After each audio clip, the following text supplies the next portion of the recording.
Welcome to the Infinite Life with Katische Haberfield. I'd like to take you on a transformative journey, exploring the mysteries of the soul. I hope you enjoy the regression case studies, mediumship interviews, and fascinating discussions that I've had with guests on the podcast. I hope that these answer some of the questions that you might have about life on this planet, on others, and in other dimensions. Thank you for joining me, and please don't forget to like and subscribe. And, most importantly, share with your friends. Namaste.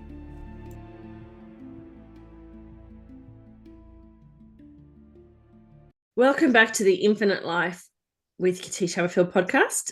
And this week we are honoured to have Trudy Malins back with us. Welcome, Trudy. Hello and welcome. So this week is very simple. We're up to the review session, which is, in my opinion, the fun part, but this whole thing has been lots of fun, I think. So, okay. Trudy, we're just going to play the video back, and as you know, it's always weird to look at yourself in a deep state and to listen to your voice, but don't worry. You're welcome to have a laugh at yourself or have a laugh at me because... So, we are recording, yes, just triple checking. Let's go. Okay. Another time, maybe even another dimension. Look around you.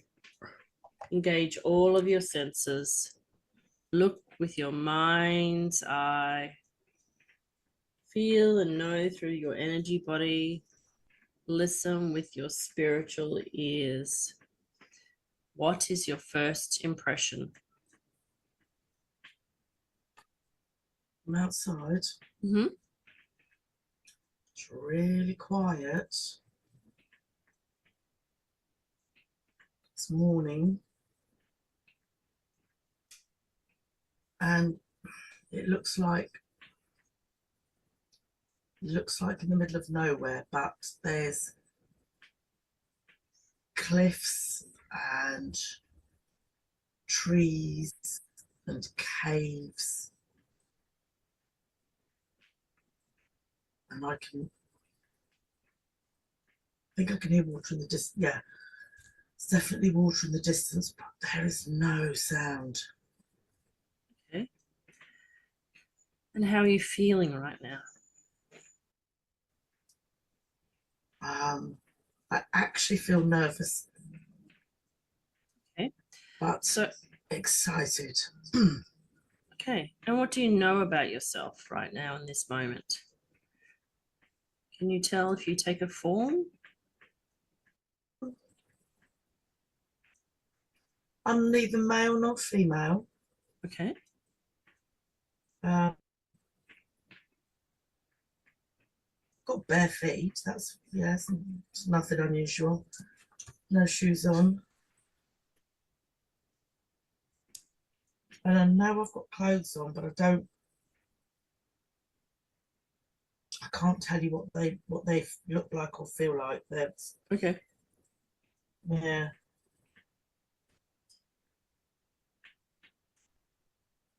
Okay. Yes, my hands are empty. Okay.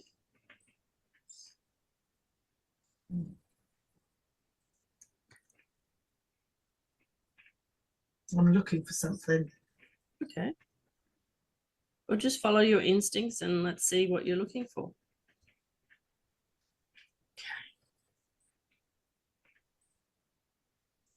Okay, I'm going to sit quietly. Mm.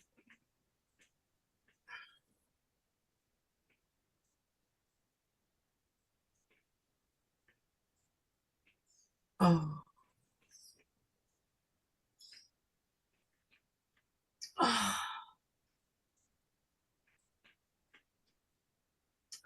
Wow.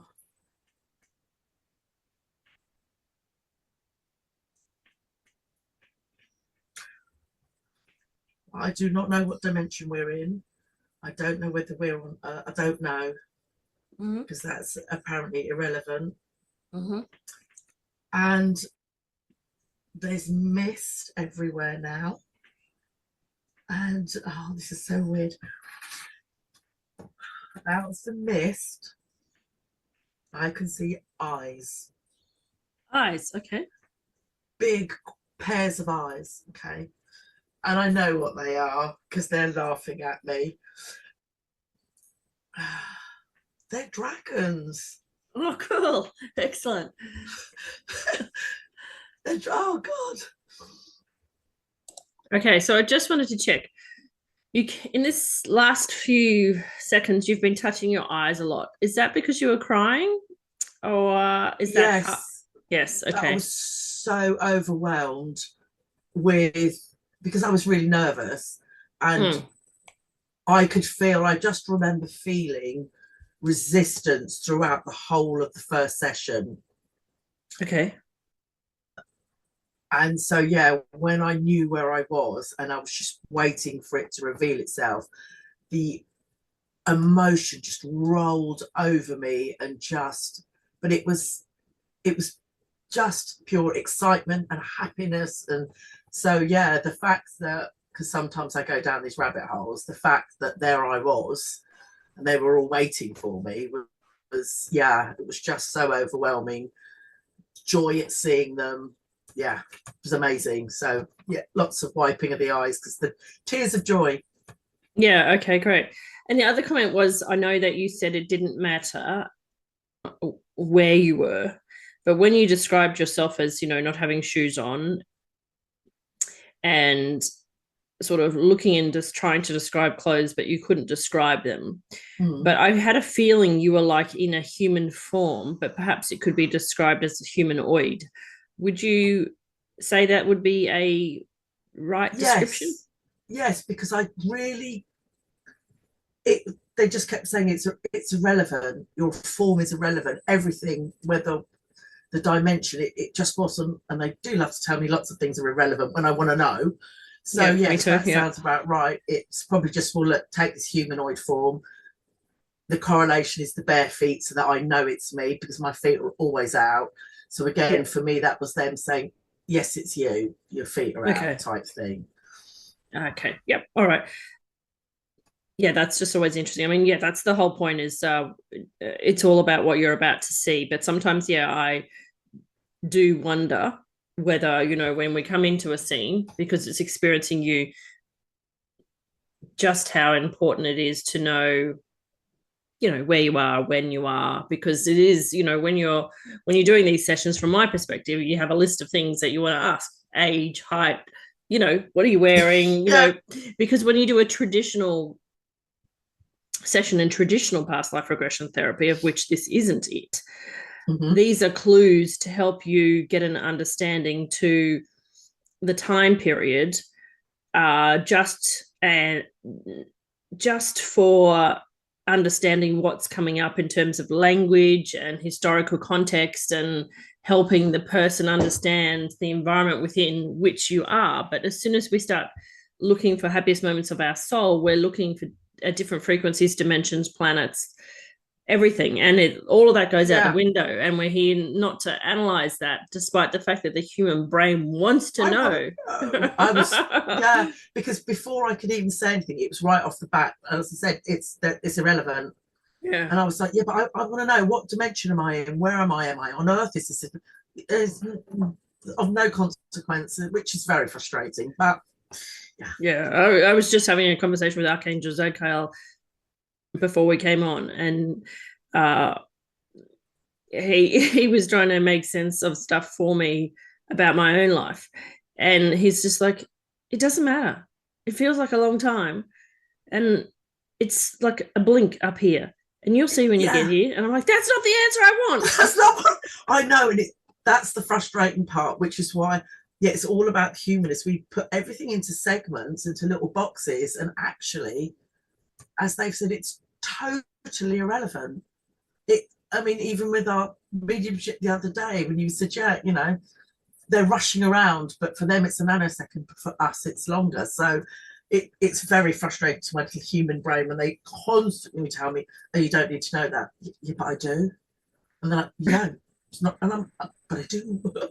And they always win because they never tell me. I know. And you're supposed to be like laughing afterwards when you're done as being Trudy or Katische, and you're like, that was hilarious. Yeah, no. I'm taking it with me. No, it wasn't. All right, let's keep going on to see the dragons. Okay. They're dragons. They're huge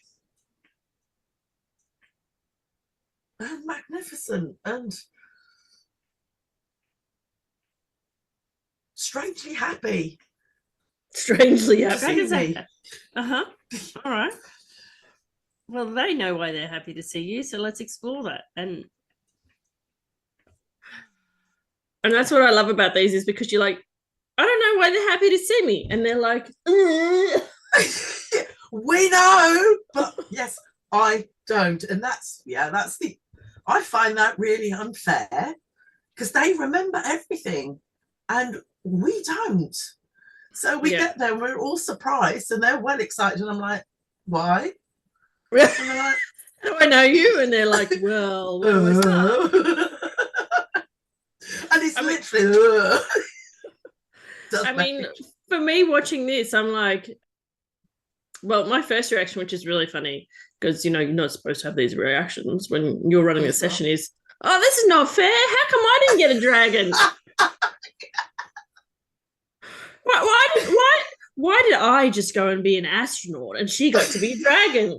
Exactly. Well, not she got to be a dragon, but she got to see dragons, and they're like, we'll just wait a bit longer and you'll see how it's relevant to you. And then and then at the same time my head flashes and it goes, oh, my son used to play and love making dragons out of Lego, and guess what? Dragons are real. And then I'm like, would you just pull your brain back in and concentrate?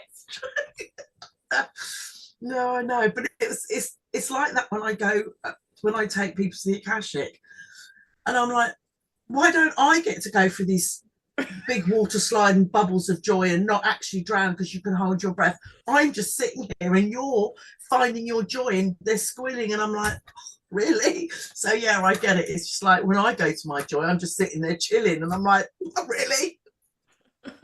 And then and then they're like, well, you've done this before, that's why you get to lead this time. And you're like, oh, still I don't remember that bit. Yeah, anyway. They do. Just I don't. Anyway, I know why they're happy to see me, because in this life, the now, not where I am with them there, I have been going down the mythical creature rabbit hole, for want of a better word, and I took some people to the realm of dragons to meet their personal dragons. So this is why they're probably very excited, because it's overlapping into now, which makes me really happy. Oh, that's good.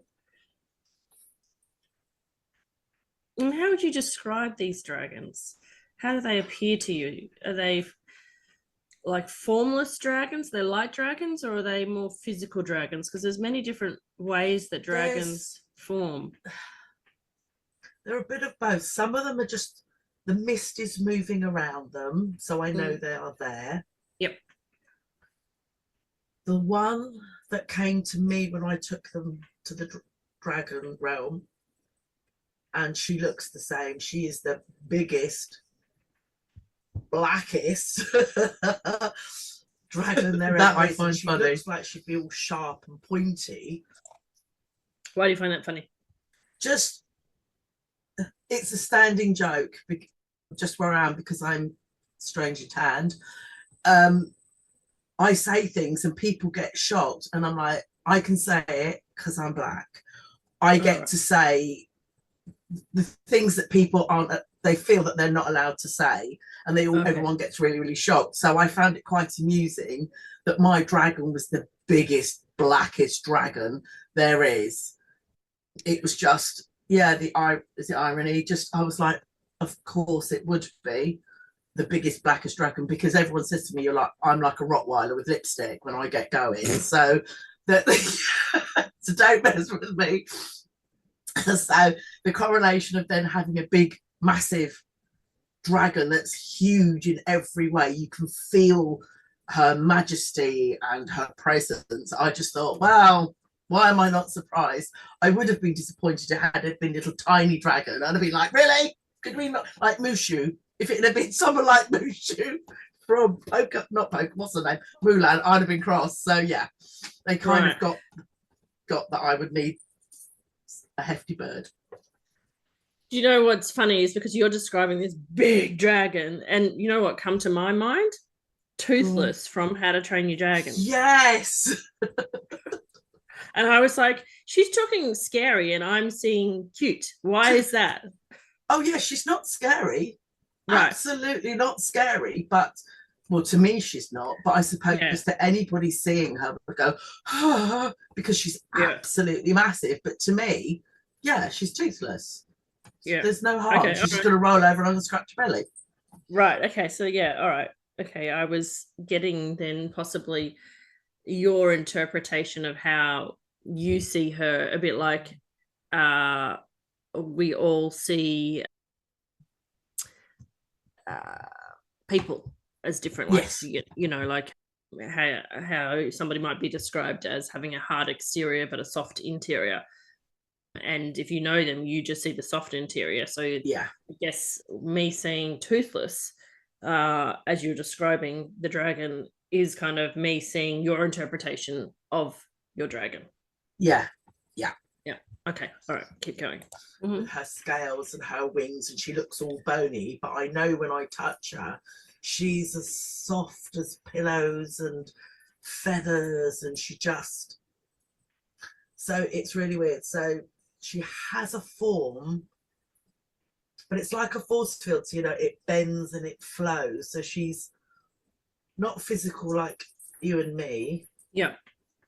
She's just energy. She's nodding at me. She's just energy, which looks physical because of the way our brains work.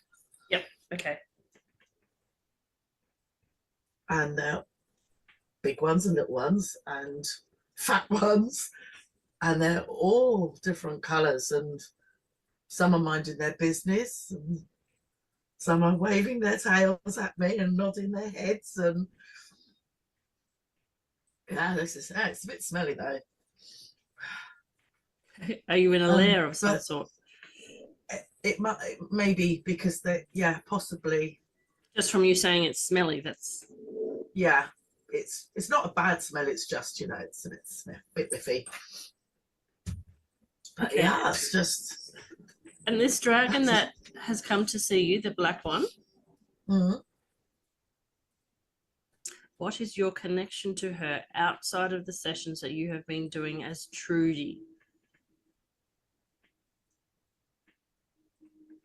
She feels very protective because when I did my first session as Trudy, as I took them, she was behind me and she had her wings out as if she was maybe protecting the space, holding the space, just lending me her energy. So now what I want you to do is let her show you how she knows you outside of life as Trudy, because I think this is part of the reason she's so happy to see you and why you're so happy to see her. So let her show you your connection.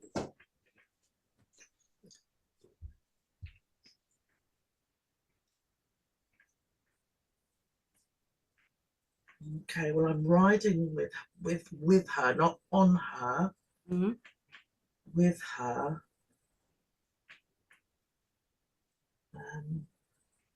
But I can't see my physical form. Okay. Yeah, and how could you if you were a human, right? You couldn't ride beside a dragon if you're a human rather than a humanoid. Yeah, so it was, you know, I look at it and I can really see my humanness struggling with the concepts of what they're showing me. Whereas when I think about it now, it's just, because you're a dragon, you're flying with her. It's just the form they've given you for you to recognize yourself as a humanoid. And then So you're flying with the dragons, get over it. So it's really that, it's almost if they're going, seriously, you're analysing it that hard.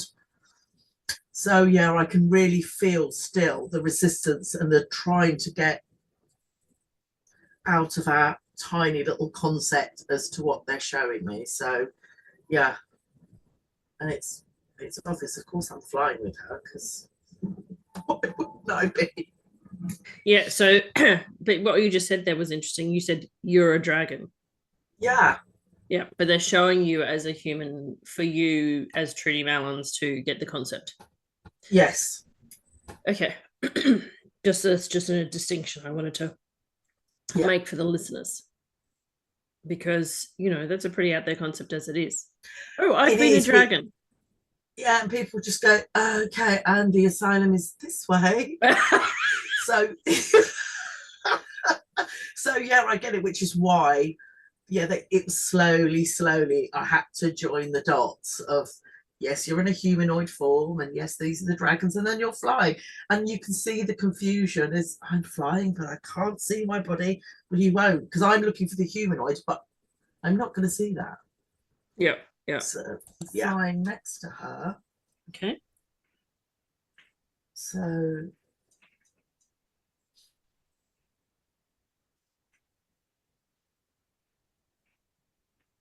can't hear what she's saying. Just relax into it. Okay.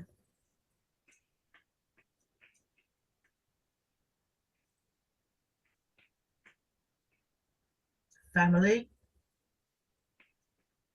She's telling me family. Okay.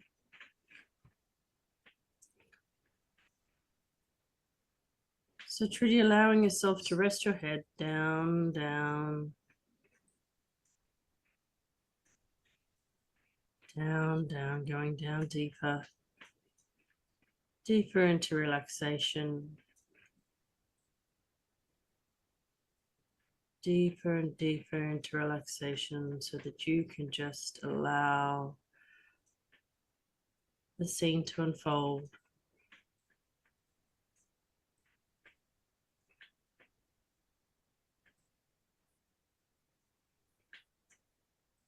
Okay. Well,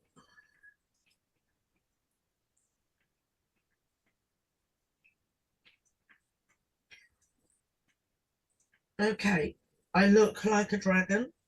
Okay. So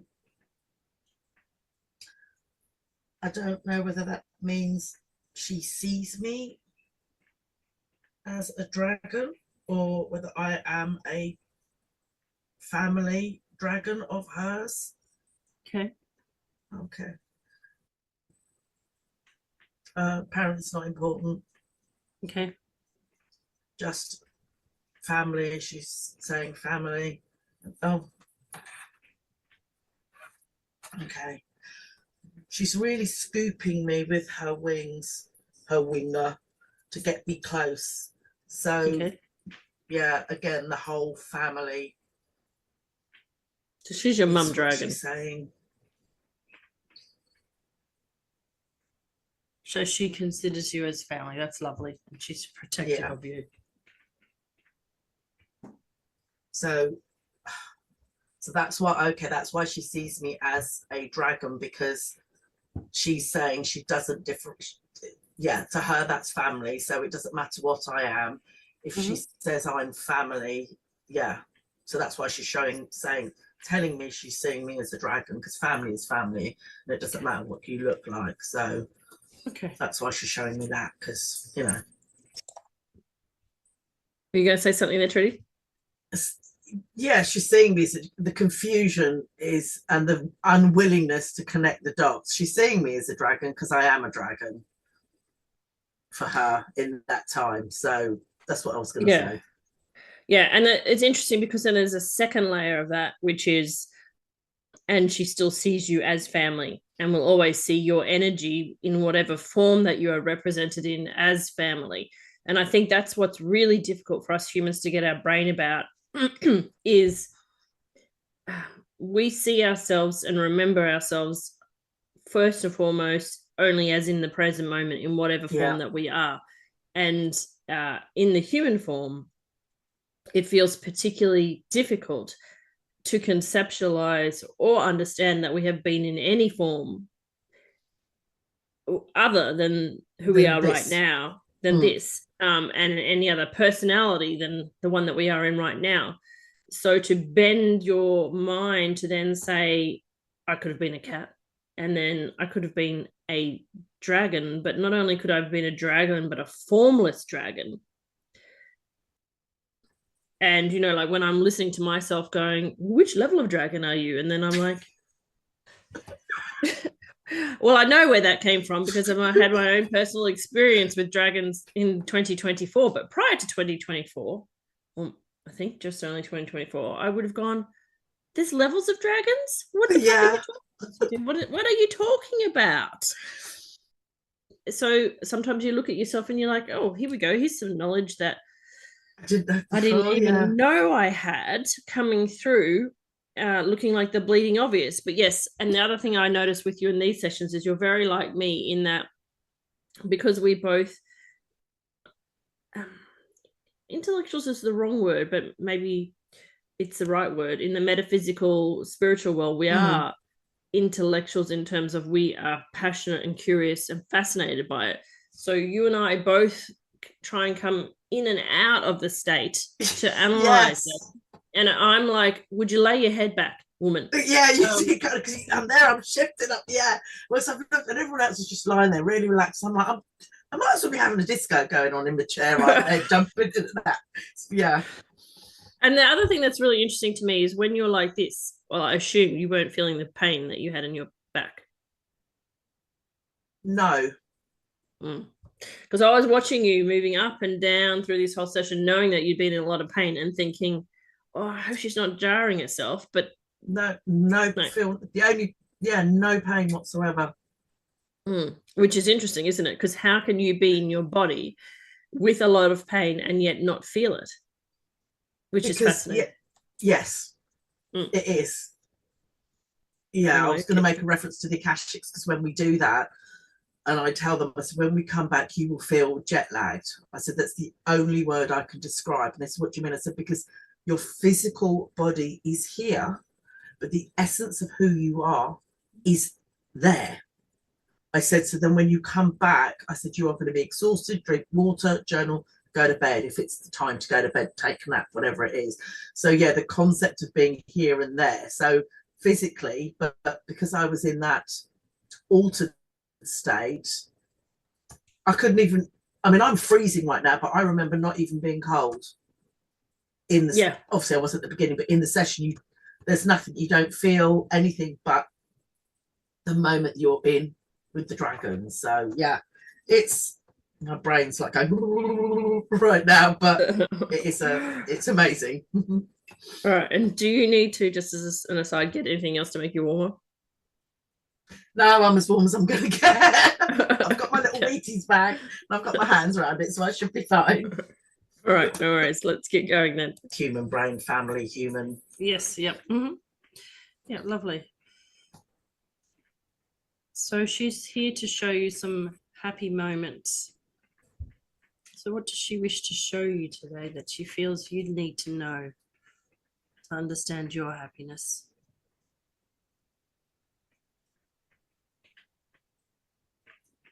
Your soul's happiness. The freedom I feel when we are flying, that soaring, that unencumbered, that just for the pleasure of the moment of the freedom, to remember that.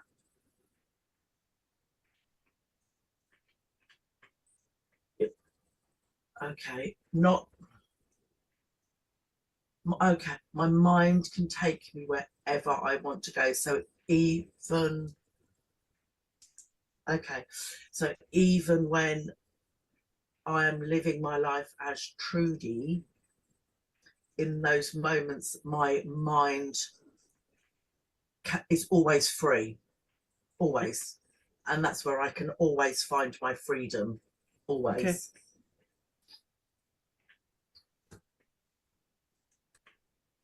That's interesting. Mm. Yeah, just of this year, I know I have been just felt very human, if that makes any sense. Just the whole, all the trappings of the news, of life, of family, of work. Yes. So, and because especially this year, I've just thought, right, it's like banging my head against a brick wall. Everything's just going to flow and it's going to happen as it's going to happen. And just hearing that, knowing that even though I'm going through whatever it is I am where I am meant to be, there is that feeling of being caged within my human.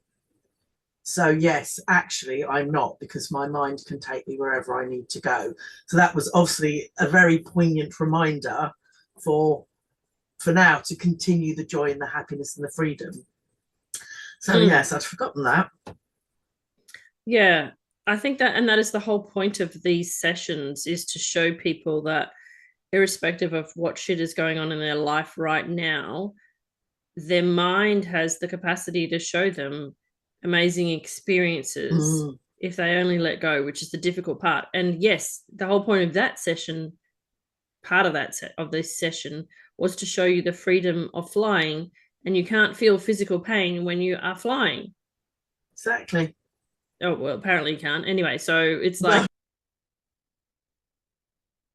so yes. And if you think about somebody who is going through pain therapy, so somebody who has a physical condition and is in a hospital, and they teach people now, instead of trying to get them so dependent upon pain relief, that they now teach them mindfulness and various things to control their mind to deal with the pain. And so what you've demonstrated there is that yes, you can take your mind to states where there is no pain, and you don't have to be a spiritual person or be in a spiritual state to do that, because people who are sick with cancer, for example, can do that as well. But they just have to realize and understand that their mind is capable of escaping the body and the sensations that are in the body. Yeah. Which is also very fascinating.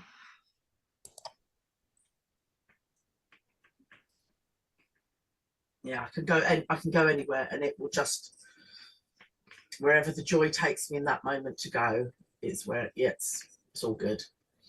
Okay.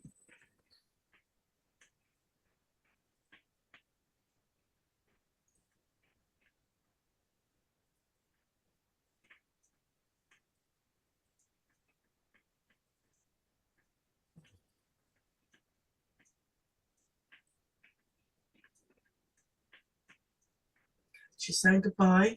Okay, goodbye. Bye. Yeah, she'll see me again. It's fine. Okay. It's not the end.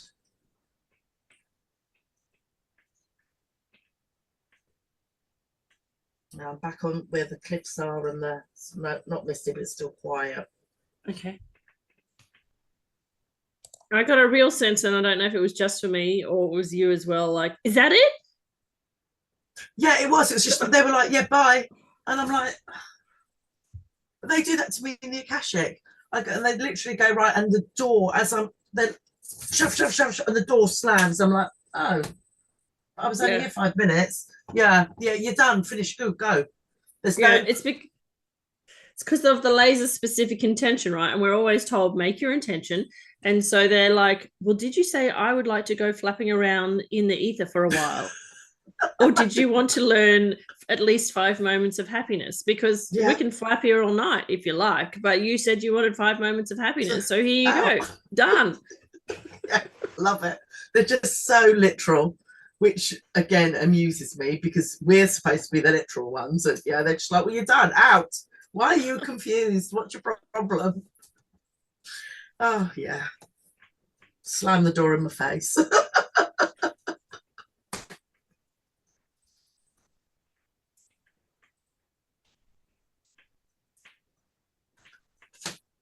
There is singing in the water. They're singing. Someone's singing. Okay.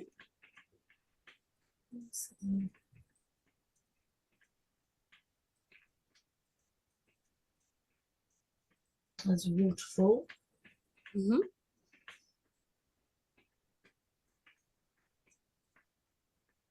But there's just beautiful singing. Just.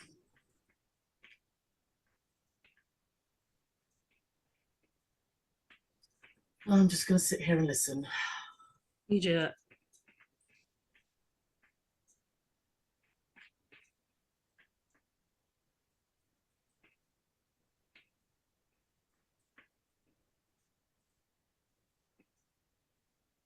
I actually want to dive off the cliff. No, why don't you? I'm gonna.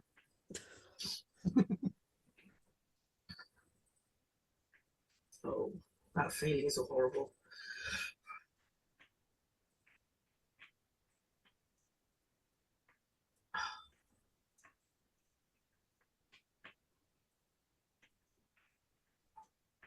Deep, deep water.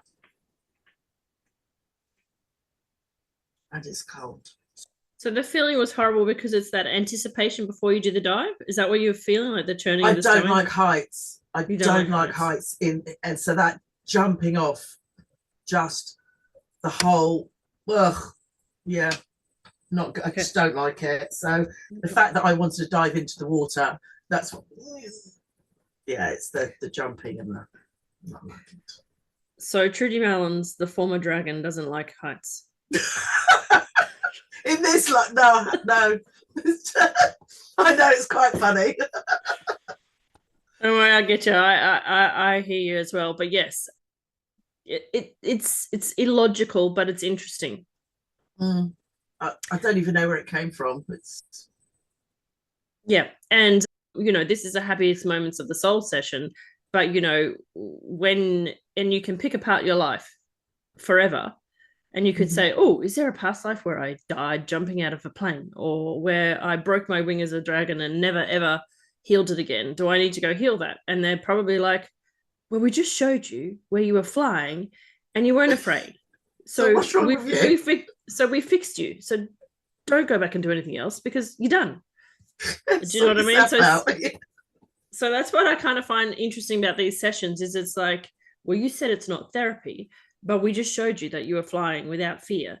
And so we consider you fixed. Sorted. Yeah. But yeah, your human is still going to say it's a cliff because you haven't processed that you were a dragon. But hang on a bit. In a few weeks, you will process that and you will see that you both jumped off a cliff and flew in the sky. And nothing bad happened. It's human. We just hang on to stuff way too much. Yeah. Keep going. Always cold water. Which does make me laugh.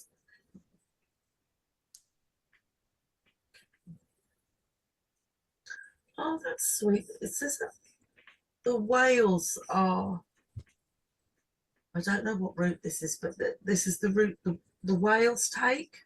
Okay, wow. It must be for, I don't know, for mating or migration, but there's just whales. And there's other sea creatures in here and I can't see who they are. Wow, that's just nice. To hear the whale song and just, it's very loud actually, the whale song.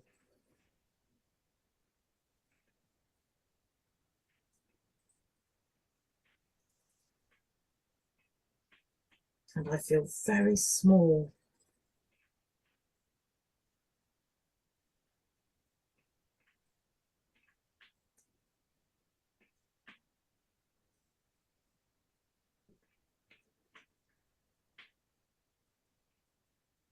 And what I like about this is it doesn't also make sense because the whale song is so loud that you're covering your head, and even though you've got headphones on, you know what I mean? Can't deal with it, so I just need to cover my head because yeah, exactly. The noise is not out there, but it is out there. Yeah. So yeah. Oh, I feel like a little bit of plankton floating, which is weird.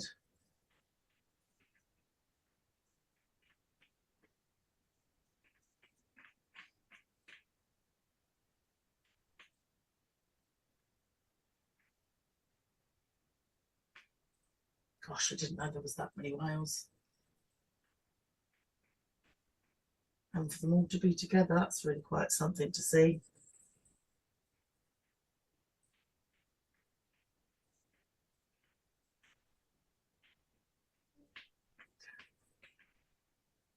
I want to go deep, really deep down into the ocean, really deep.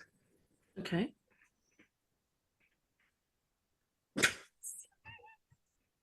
Go on.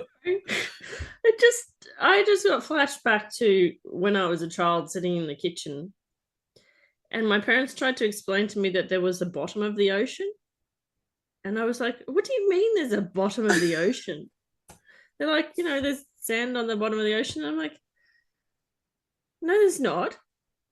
How can there possibly be a sandy floor on the bottom of the ocean? What are you talking about?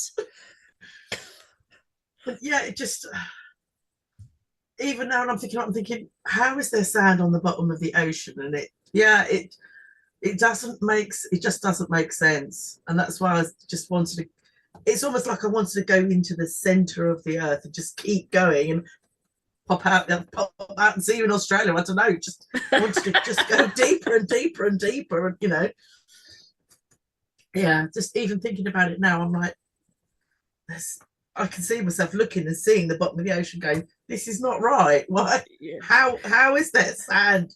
And there's all this water up there. It still doesn't make sense. Even when I see it on the telly, it doesn't make sense.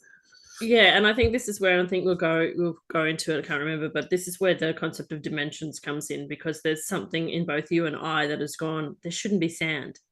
And there's that subtle shift into a dimension where sand doesn't exist. It's the only way that I can put it, right?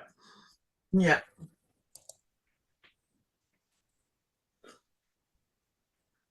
And it's quite rocky down here. It's got my toes and sandy. Mm-hmm. And so incredibly peaceful.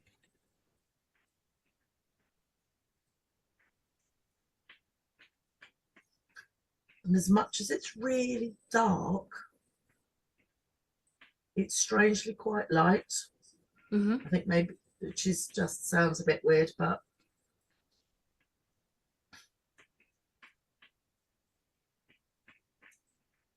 okay, let's go for a walk and wander.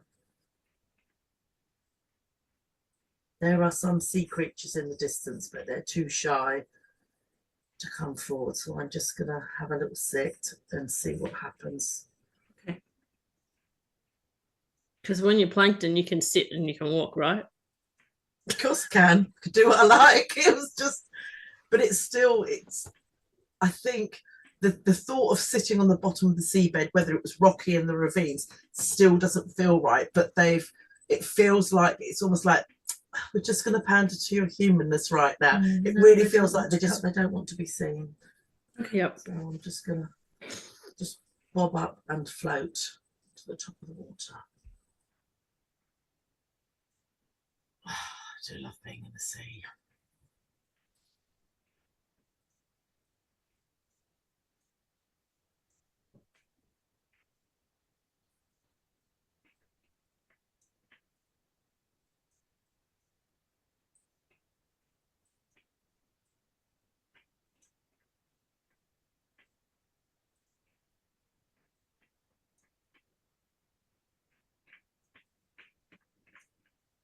Okay, I'm going to come out the water and I'm on a beach.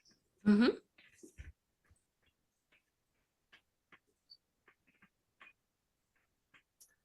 And there is not a soul in sight.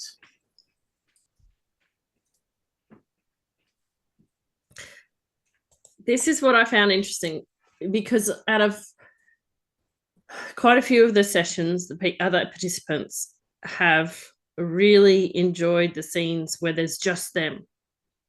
Mm. So you're not the only one that has gone, yes, I'm by myself.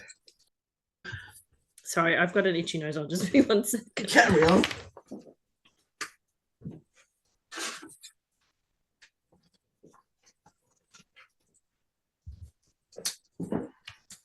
And the other thing there was, you know, your face was so peaceful when you were floating. Mm. And it's like, you know, I think they want to highlight the fact that another happiest moment of your soul is when you were in water and simply floating. Yeah. And, you know, fishes float. They just float, right? They don't have to think about it. There's no resistance. They just float in the water. And you're just like, you know, in bliss when you're just floating. And it's a bit like when you're in a pool and you just float, or you're in the ocean, you just float. It's like, so you want to know when the happiest moments of your soul are? Oh, do you know what they're shouting? Do some more floating. Go with the flow. Just, go, just float. No resistance. Yeah, just enjoy it. Go with whatever's happening. It's all good. Yeah, just float for a bit, you know. Get in your bath and float. Okay. Yeah, exactly. Just go with the flow.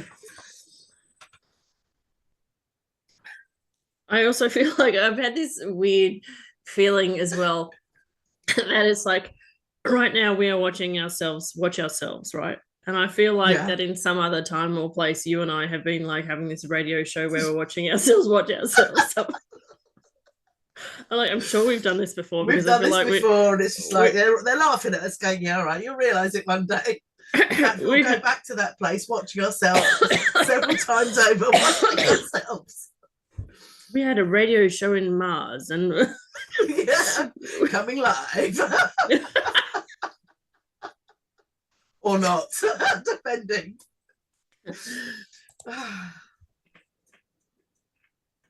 But she's really lovely. So I'm just gonna build a fire. I'm just gonna enjoy the solitude.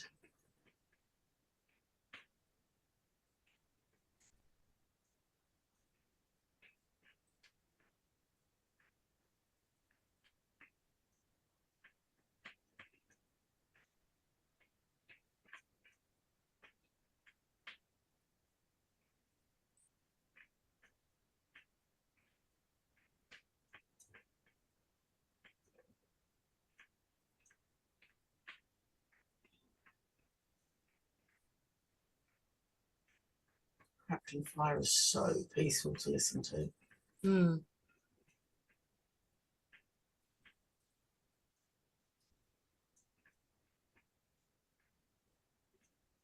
It's night time.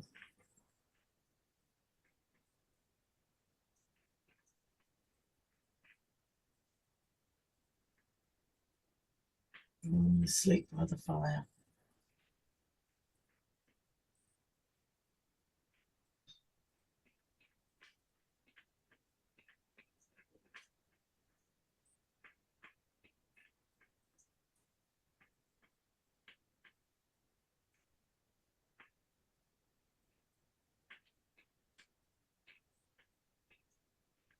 I'm sleeping. And again, it's like just so simple, right? And again, to bring my own life into this, one of my favorite things to do in winter.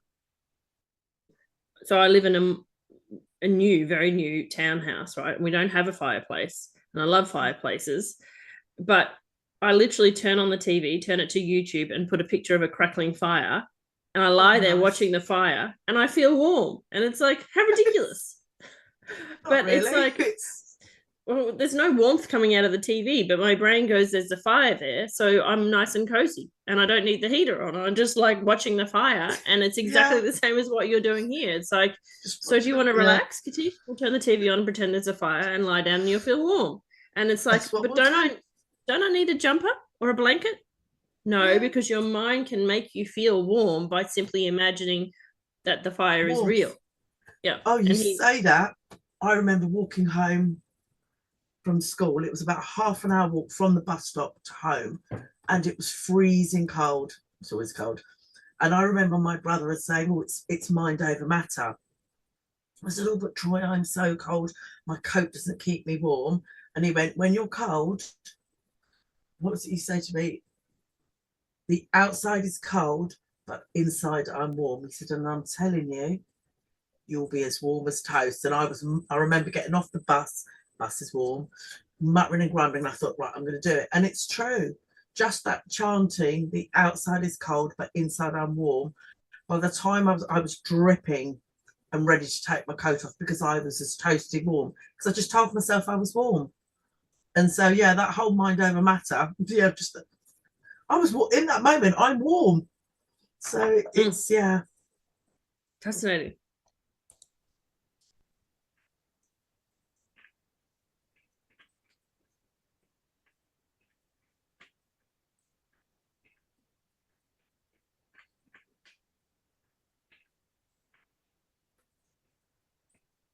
And I can hear the words beginning of time.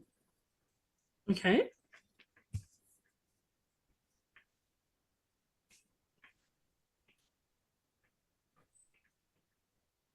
It's the beginning of time.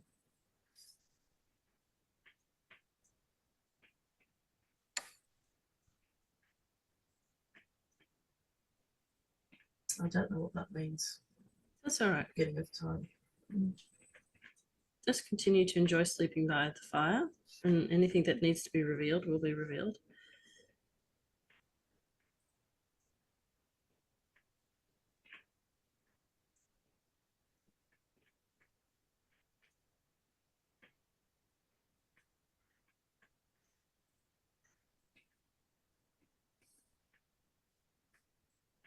Okay, so whilst I'm sleeping, in my dream, I am a sea creature. I'm not sure what it is, what I am. And as I'm coming out from the real dark, deep recesses of the ocean, I'm coming to the shoreline where I am sleeping. Mm-hmm. Boom! You've just proven scientific evolution. No, serious. I was like, oh my God, do you see what you have just done? Yeah. In a spiritual way, though, you have just taken us to the bottom of the ocean, gone, this is not right. And here I am over there in the corner, and I don't want to see myself. I'm not ready for it. So I'll go back to the beginning of time, and I'll lie beside a fire, and I'll have a dream. And then now that I can be back at the beginning of time and be inside my own brain having a dream, I can see myself evolving from a creature that lives in the bottom of the sea, who then comes up to the shore and then has a lie down in a rest, but it doesn't really. But this is showing how creatures came from the bottom of the sea and then came up and got legs. Yeah. That's a bit of a wowie right there. But don't show anyone on YouTube or anything, because then you know that. No one needs to know that. Yes.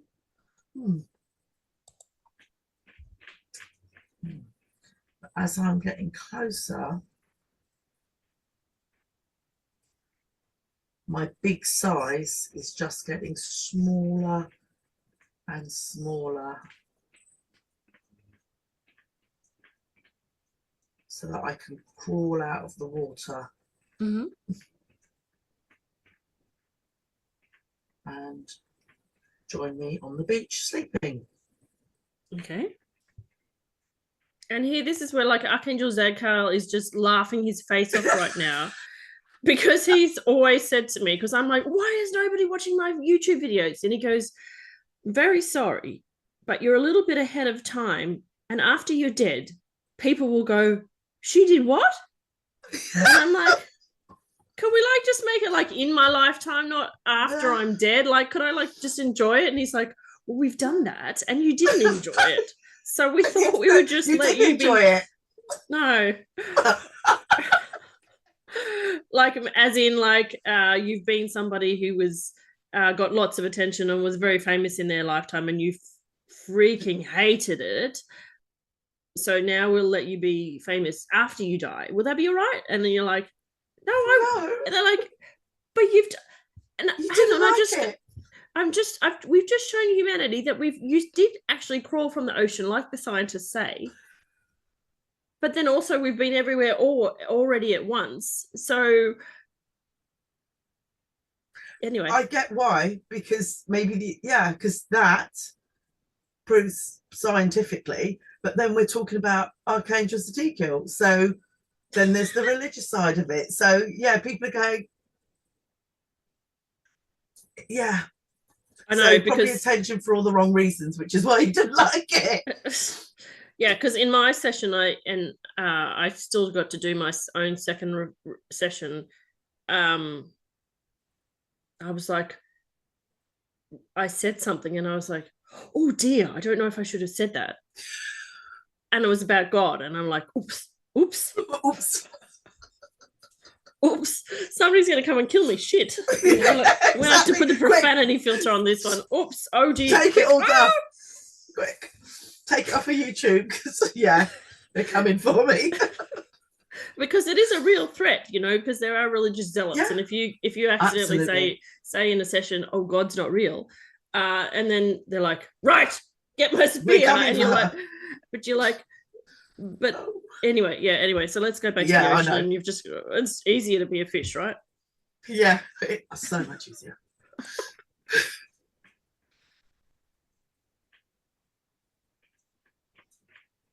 When they say the recesses of the ocean, I don't mean the bottom of the ocean. I mean the recesses in the ocean is where I have come from. Okay.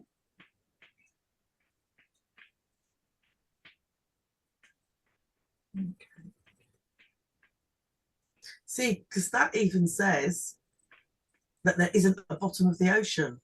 It goes further. And I got like folds. Yeah. That was what I was seeing. That's why I'm going, because I often study my own face and I'm like, are you seeing what I'm seeing? B1? And even my face is like, yeah. There are folds in the ocean, yeah.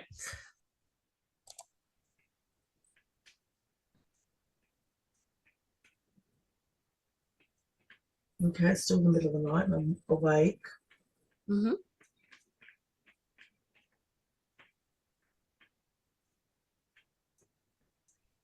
And she's saying, come home. Oh, here we go again. Bad head. Sorry.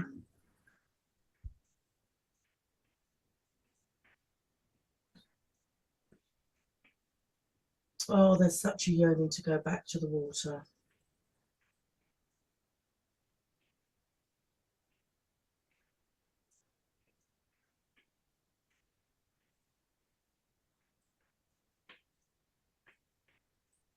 Okay, let's go for a swim. Oh, sorry. Oh, that's time immemorial again. That's why I was getting that pain. Okay. So, she hurts when she comes through. Because they all said, if you just let the pain subside, then you'll get to she wants to come through to tell you that it's the same analogy. Time folds. So, of course, the ocean folds. She's like, yes. It makes sense. Yeah. Because the folds of the ocean represents time and dimensions, and so the ocean has to fold like that because the time folds like that. Yeah. All right. Okay. Thank you. Yes, thank you. Yeah, just the bliss of being in the water just supersedes everything. Mm-hmm. Even if it's just floating, it's just could stay in there.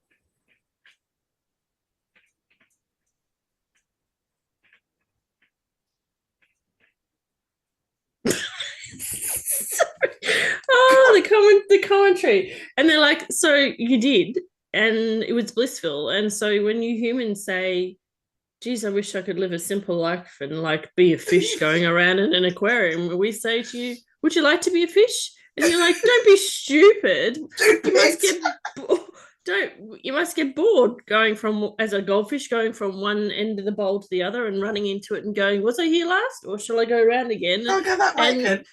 And then if we could ask you as the goldfish when you were the goldfish, how you feel, and you're like, oh, it's bliss. And meanwhile, the humans are looking in going, what are you doing? Boy, good boy. Yeah. So if you're watching this YouTube session and you'd like to be a fish next time, it just swims around in a goldfish bowl, then it will be blissful. It will be. Just know that. Okay, she wants to go back to the cliff top, so we'll go back to the cliff top. Okay.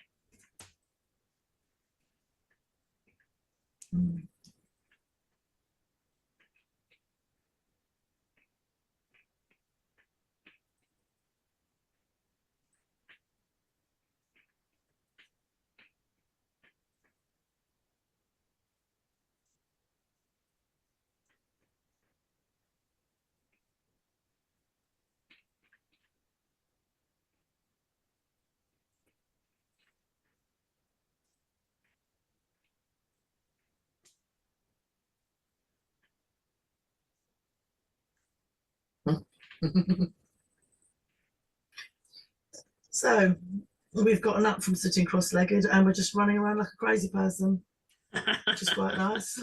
Just shrieking and just walloping and hooping and just, it's quite lovely. It's kind of what I would do, yeah. We all should do more of that, shouldn't we?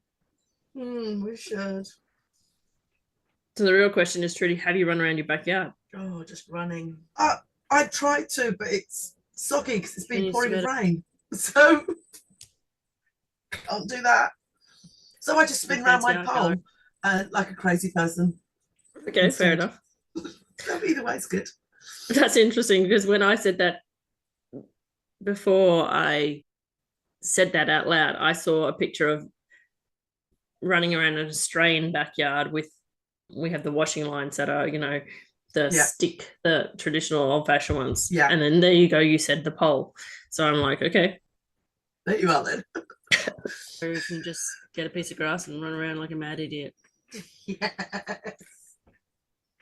That would be good.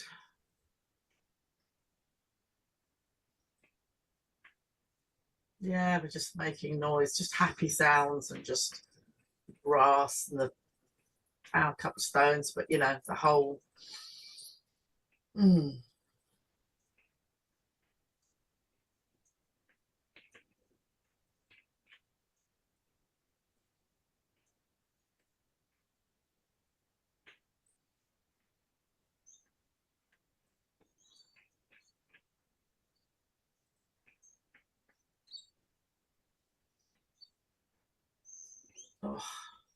need to lay down now, we're tired. Okay. There's too much running. That felt good.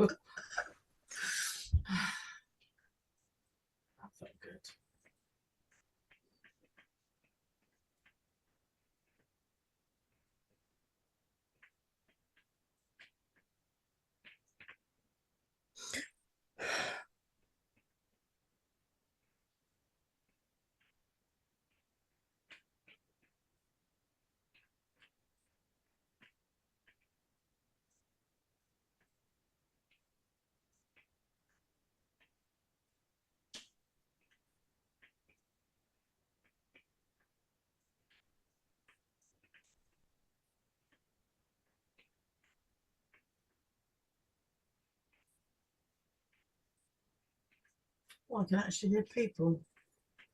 Okay.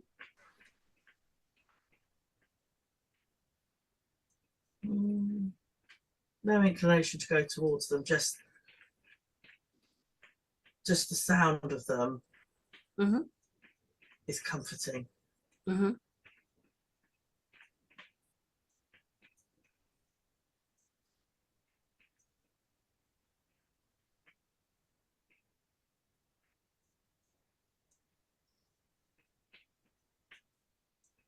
Are you the kind of person, Trudy, who has the telly on in the background when they're not watching it just because, or the radio because you like the sound of it?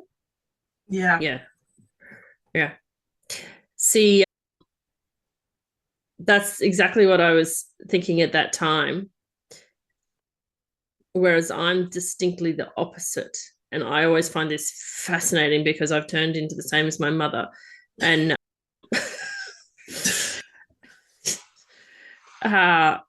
so my dad always loved to have music playing around the house. And as soon as Mum went shopping, the music would go on, right? And up loud. Right. And as soon as she came home, she turned it off. Because she was a teacher, and so noisy, noisy, noisy, noisy, right? Mm. And so I'm the same. So I'm by myself this weekend because my kids are with their dad, and it's the first weekend of school holidays, and it will be silent in my house the whole weekend. There'll be no children, no talking, just me, and there'll be no noise. And it's like it gives my brain a break. Yeah, I suppose for me, the background noise, I don't know. But when I think too much, I have to then put something on to distract myself from the thoughts, because that's when I can spiral. It's like when there's too much of something, too much nothingness, the brain then grasps onto the thoughts. Anything.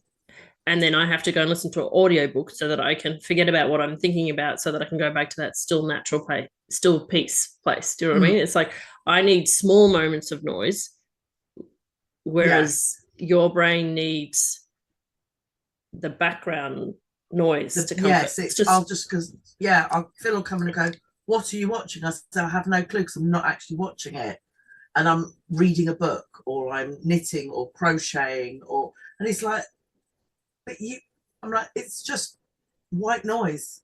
So and I look at the television and it will be some mechanic program, and I'm like, oh, well, there's no way I'd put that on. So it's like, that's what I thought. And it's down really low. And he goes, but you can't even hear it. I'm like, but I can just hear the murmur. So that allows me to concentrate. I'm the opposite. So I took my son to the orthodontist the other day, right? And it drives me nuts because I sit there and I think, right, I'll bring in a book and I'll read. And they'll have the TV screen on with a picture. And then they had the radio on. And I'm like, oh, sensory overload. I am trying to concentrate on my book. And you've got something in front of me that is a screen that my eyes keep looking up to see what's going on there. But it doesn't match the music that you're playing. And I'm like, I didn't say it, but I felt like a grandma going, can you turn the radio down? I'm trying to concentrate on the book. And then I'm like, when I look at this, I'm like, it doesn't make sense, because when we're in this state, you can have 75 different channels going. Like I can hear Archangel Zadkiel now doing a background commentary. And I'm like, how is that supposed to be that is fine? When I'm on and I can cope with lots of different streams of insights and two different screens running around here, and I can hear the rain going there. And I know I can even hear the sound of the air conditioner. But if I'm in non-work mode and I'm in a simple orthodontist session, if the radio is on and I'm trying to read, I can't bear it. It doesn't make logical sense. Because it's there and it's in the background. But when I'm knitting or I'm reading, I can't hear it. Yeah. Just can't hear it. It just, and he's like, so why have you got it on? I said, I don't know. But then when you turn it off, I can't read my book. And he's like, what's the matter? I can't read. What do you mean you can't read? The television's not on. And he just looks at me and he just goes, because I'm so weird. So I'm more like your husband than anything else. Yeah, so weird. Yeah. But so interesting. Okay. Again, just you're in this moment and you're very relaxed and you can just hear the people in the background. So another small moment of happiness.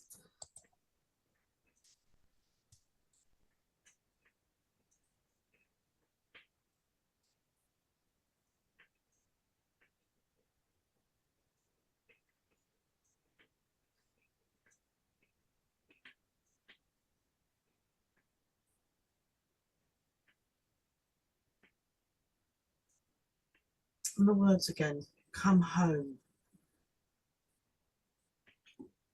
Do you feel like you'd like to follow those words to see where the come home will take you? Mm.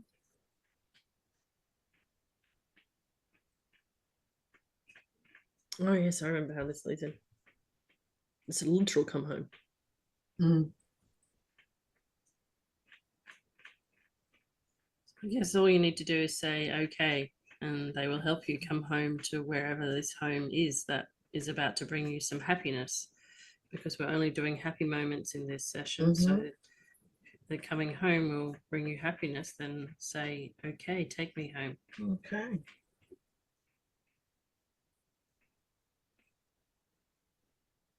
So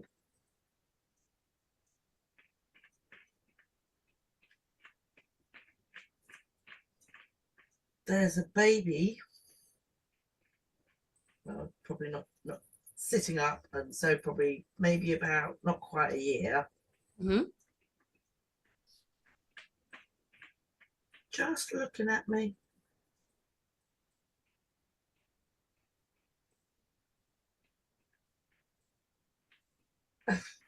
Actually, she looks, oh, is that me? Okay.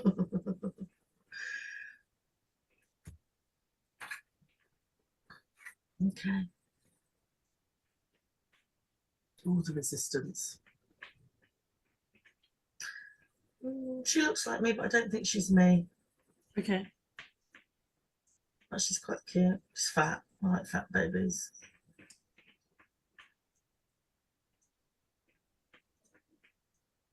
Oh, I know who you are. And it's good to see you.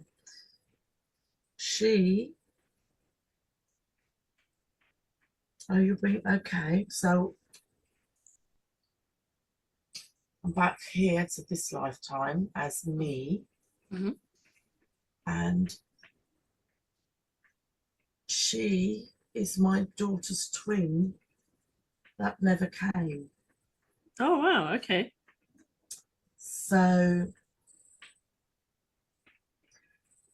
but normally when she's shown herself before, she is the mirrored image of my daughter. Mm-hmm. But she's changing between looking like me as a baby and looking like my daughter as a baby. Okay. And me and her look completely different as bubbies. Mm-hmm. So I don't want to talk about this until we get through the end of it, but I want you to just keep that comment in your mind about how this baby looks partly like you and partly like your daughter, right? Right. So, and then, oh, so both of my children are here showing me when they were. So, and my husband's calling me.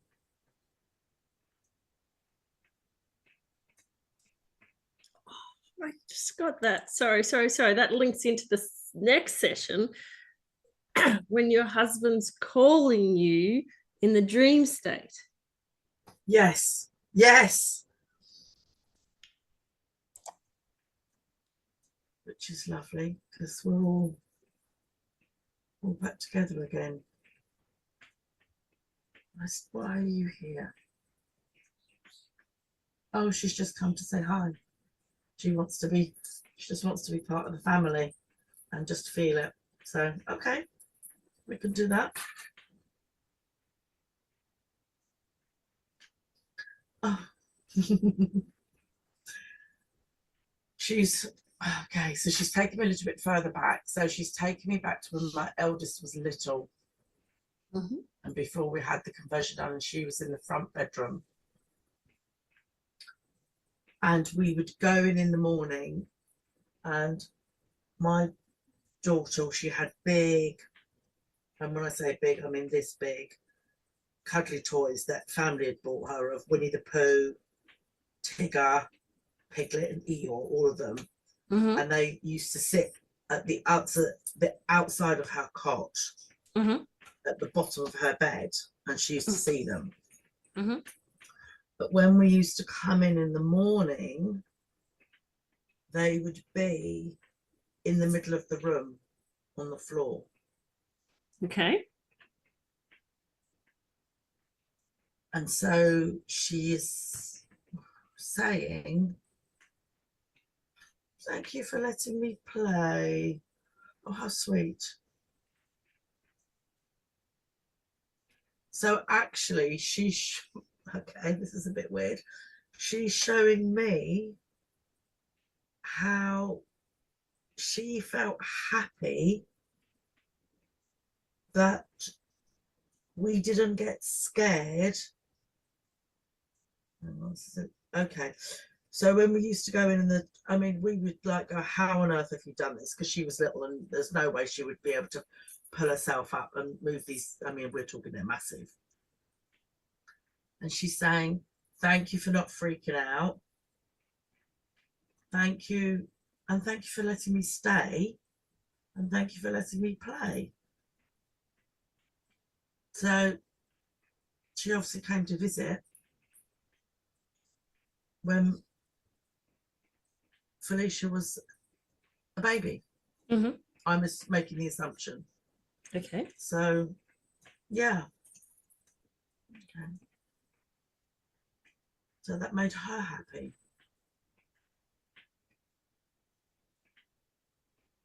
So why are you showing me that? Why are you showing me that you were happy? Oh, because she didn't want me to be sad, because I only found out when Felicia was about, how old was she? She was bigger. Okay. She was walking. Okay. So she was between a year and 18 months is when I found out that Felicia was one of a twin. Oh, okay. So she's telling me not to be sad. Sorry, can you explain that to me? How do you find out 18 months later after having a baby that your baby was a twin? Like, is that just because the technology wasn't as good as it was today? Because like a woman now would have a scan and they would say, oh, look, there was 2 babies in here and unfortunately you've lost one or whatever. How is it that back then you found out afterwards? What's it? Well, when I was pregnant with Felicia, I was huge. Everyone said to me, you're carrying twins. So when we got to the first scan, we were like, oh, it's going to be twins, it's going to be twins. And they were like, you've just got a tiny baby and so much fluid. We don't understand. So I was like, is there a baby hiding? And they're like, no, it's not. But I have a friend who's a medium and she just pops up randomly and goes, I have a message for you, literally. And I'd come home, I'd been to a counselling session, and literally I walked in the door. And as I walked in the door, she followed. She was at my door 5 minutes later and she went, I've got something to tell you. And that's when she said about, have you been finding these toys on the floor? And I'm like, yeah, but I don't know how she's doing it. And that's when I found out. So they said, oh no, it's your daughter. She told me it's your daughter's twin. And that's how I found out I was carrying 2. And then when I did research into identical twins, the stronger twin is usually the left-handed twin, and Felicia's left-handed. And we also tease her and say she ate her twin because she's always eating. So that's another. You were that hungry in the womb, you ate your twin. So yeah, it was all a bit strange. Yeah, I was a bit gobsmacked when I found out, because Philip kept on telling me, you're carrying twins. I'm like, there are no twins in my family. There's none in yours. He said, it doesn't matter. You're carrying twins. But I think at 11 weeks was my first scan, and they were just like tiny baby, lots of fluid, and a massive placenta, which I would have if I had 2 babies. So yeah, it kind of made sense 18 months down the road. So that's how I found out. And did you stay massive the whole way through? Huge, yes, absolutely massive, because you know, they measure you and they go, oh, look, 21 centimeters, 21 weeks. I'd get to 21 weeks and they're like, well, you're measuring 26 centimeters. Are you sure you got your dates right? Yes. And they're like, oh, the baby's very small. And even when she was born, she was 4'11". And they were like, are you sure you got your dates right? And I'm like, 100% got my dates right. But she stayed small because she was a twin. She just stayed small as if I was carrying, and I was huge. I mean, huge. I looked like a weeble wobble. And I looked pregnant from 4 weeks. I looked as if I was 2 months pregnant. So what's interesting is that it's like a ghost or a phantom twin, but we know from the session that you did previously in the healer's path that she was a ghost also, which is the interesting part here. So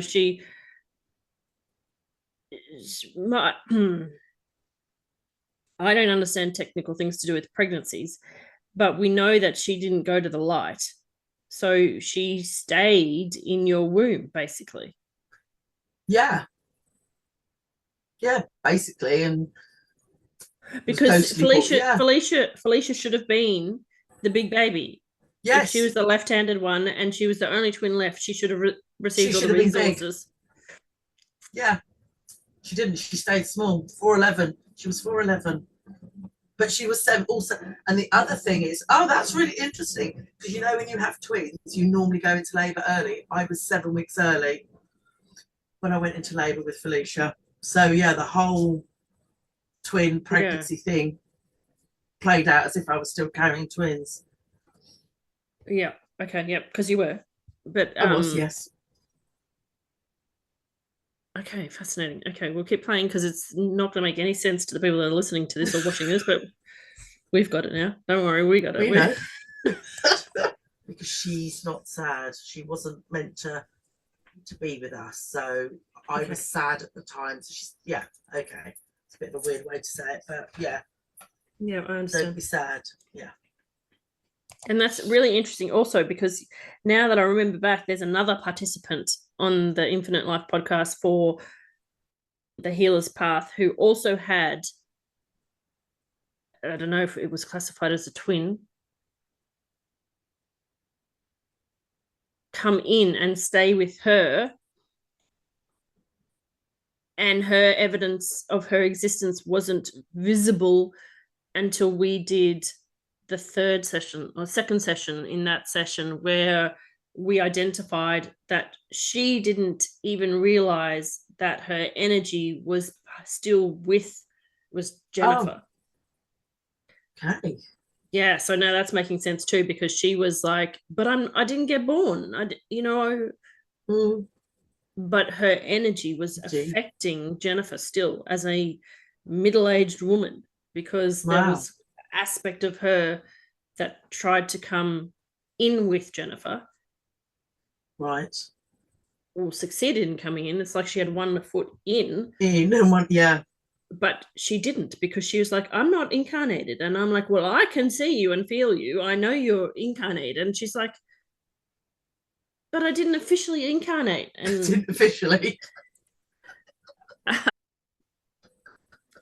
Do you know what I mean? Like that one, that still is a bit there that I'm like, oh, that's interesting now because you've given me insight on something that I'm like, because she had been to somebody else to detect something. And I'm like, no. She's here. Like I was adamant. She's here.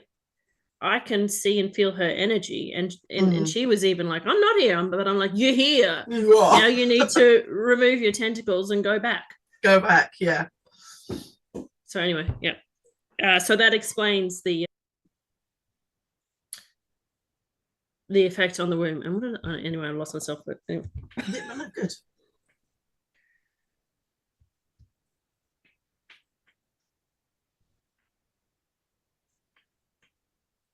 Okay, yeah. So yes, I understand. Okay.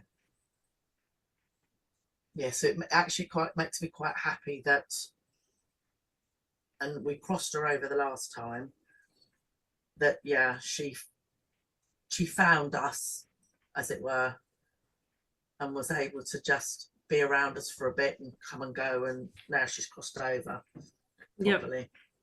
Okay, great. That's nice that she gave us that clarification. Yeah. Yeah. So the point of that is that she was playing with the toys. Yeah. Alicia's twin was playing with the toys in the bedroom. And not only that, but she was kind of lying to us in a non-lying way, because she was there in the house the whole time as we found she couldn't come out. and go. She couldn't come and go, even though she gave that, you got that in, that impression of her just popping in to visit to play with the toys. What she was doing was popping into that room to visit to play with the toys, but she was always in the house because we discovered her in the hallway. We did. Yep.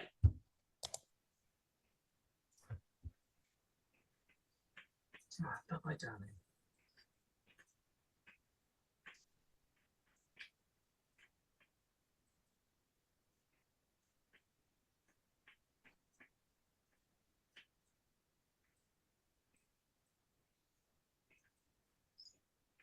She's gone. Okay. Well, that's finished.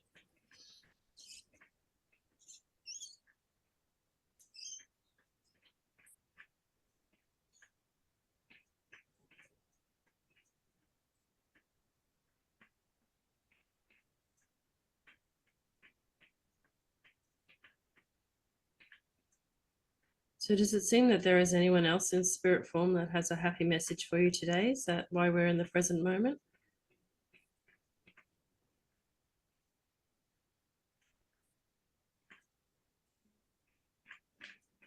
No, but I'm still in that room as if it was the children's bedroom. Yes, that's why I'm feeling there's something else or someone else that's there for you, Trudy. So just relax into it.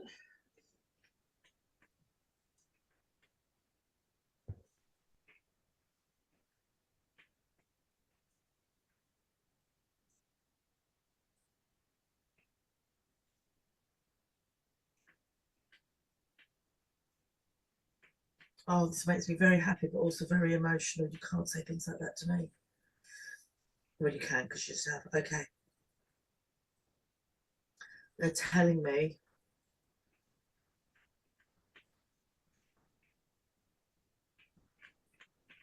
they basically want me to know, because that was before we had, that was the nursery, that's where the baby slept, was downstairs, and they're telling me the babies are going to sleep downstairs again.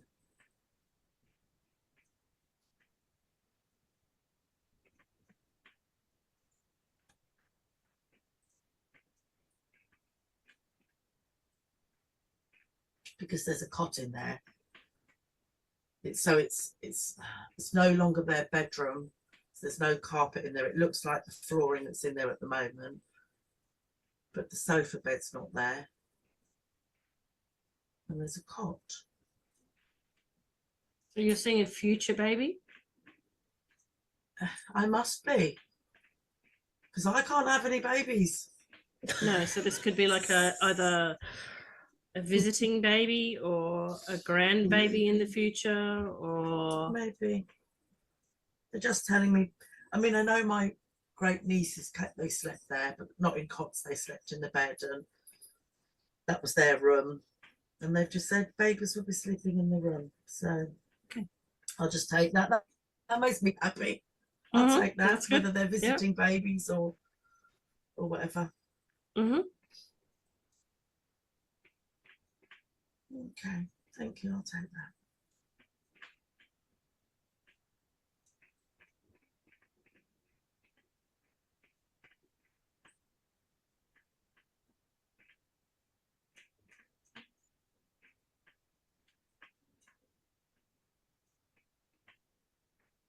I still feel like there's something else about that room that you need to understand. Because I can't leave the room. No, and I'm getting a feeling in my heart, and I think it's got to do with protection in that room. Some kind of special creature or being makes that room very safe for babies or something. See what you can feel into there.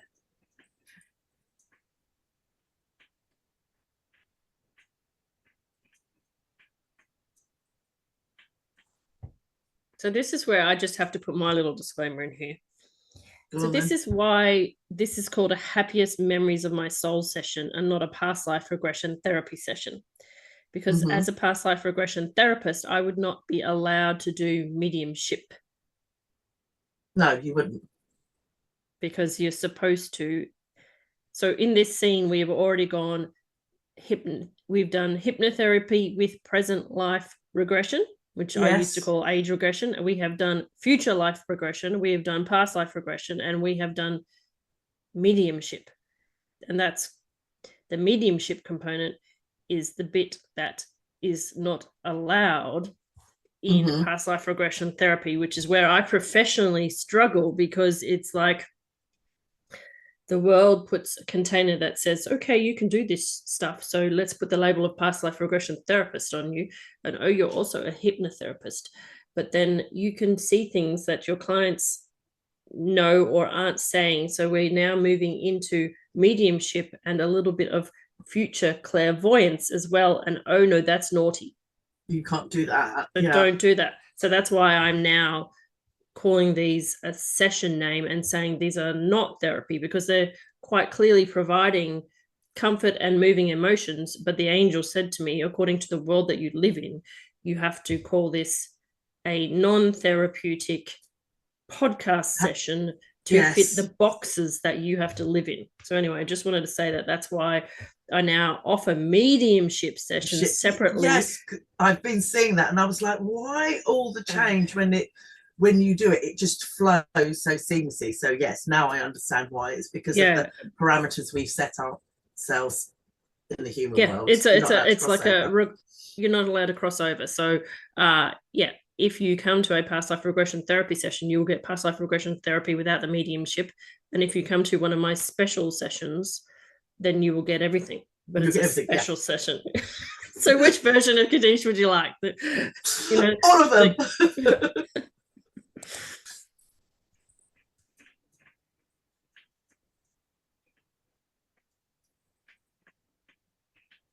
My head's hurting. Just remembering it all. Yeah. Okay.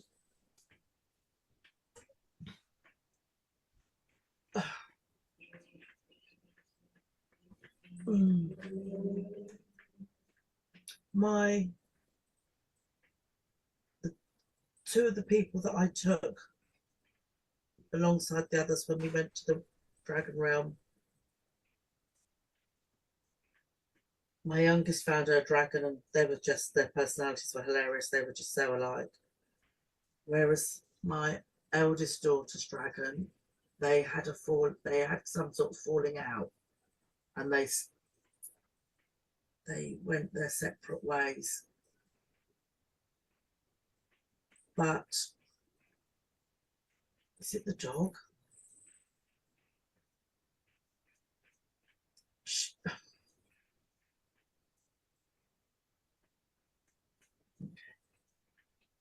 So I don't know whether,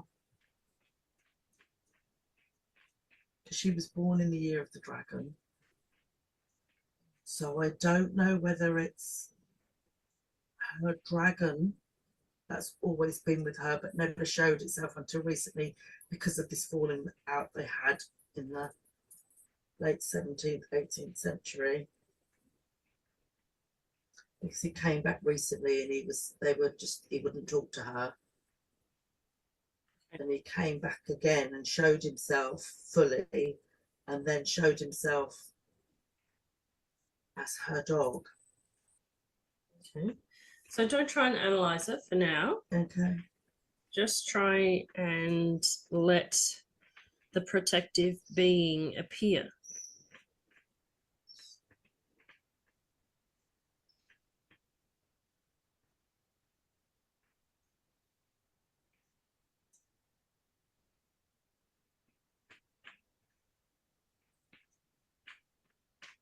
I can see three people. Well, three.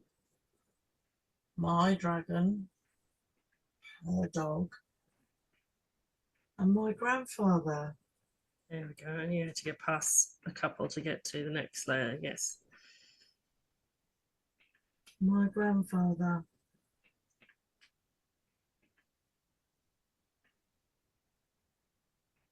is there in that. She was the first, so that was that. He's in the room. Mhm.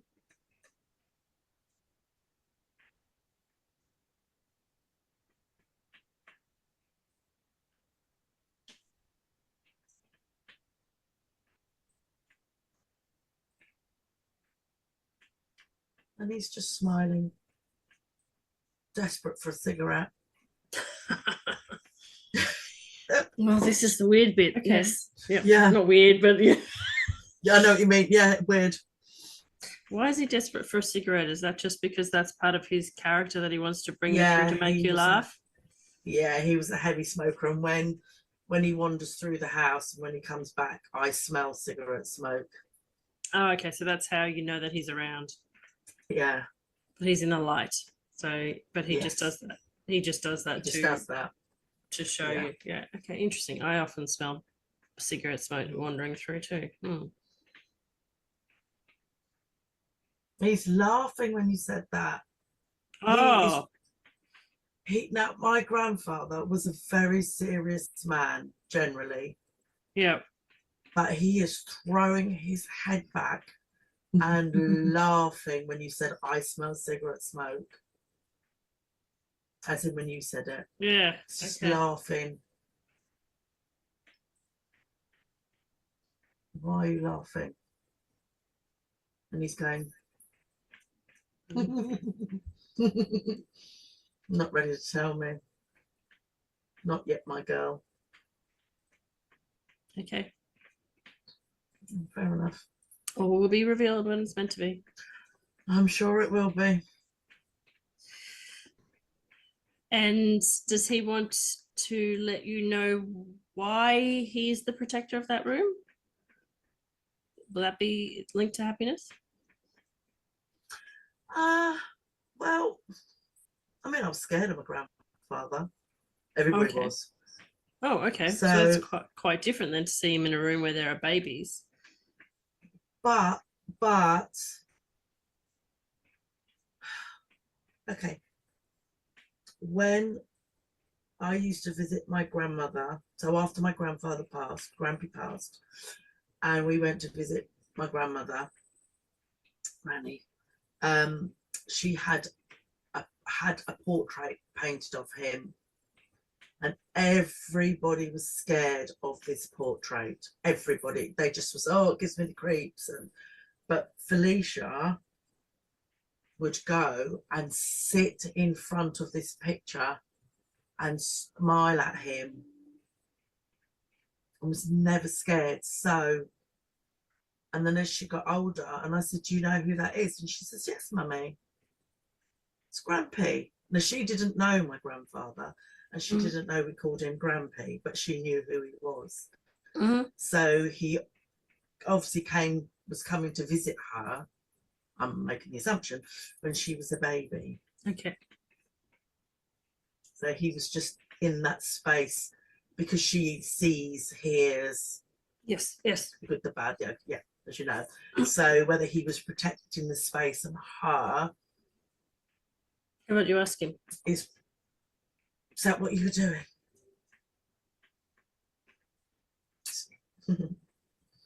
Lifting his top hat. He used to wear when we used to go to church. He had like a small cowboy hat. And he's just, yes, ma'am. Although, why are you speaking like that? Because you never said yes, ma'am. Why are you saying that? That's Oh, another because I said link. it's a cowboy hat. Oh, he's being funny. So I'm not used to my grandfather being funny. We're all scared of him. All right. So this makes you happy to see a different side to your grandfather? Yeah, because my little brother got to see the happy side of him, because by which time my grandfather had retired, so he had time, but by which time I was older, and just So don't want to spend time with how about you let him show you what he'd like to show you about him that you don't know?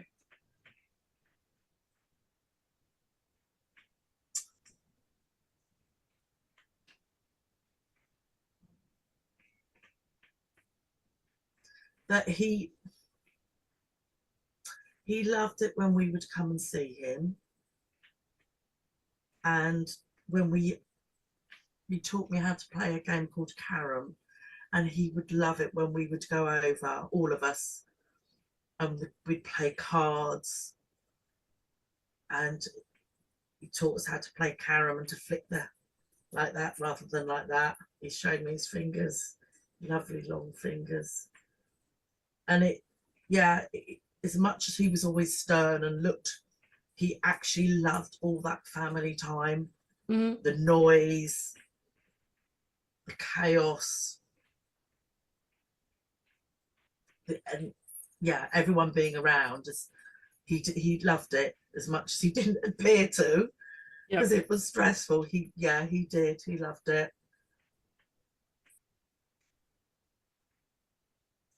Yeah.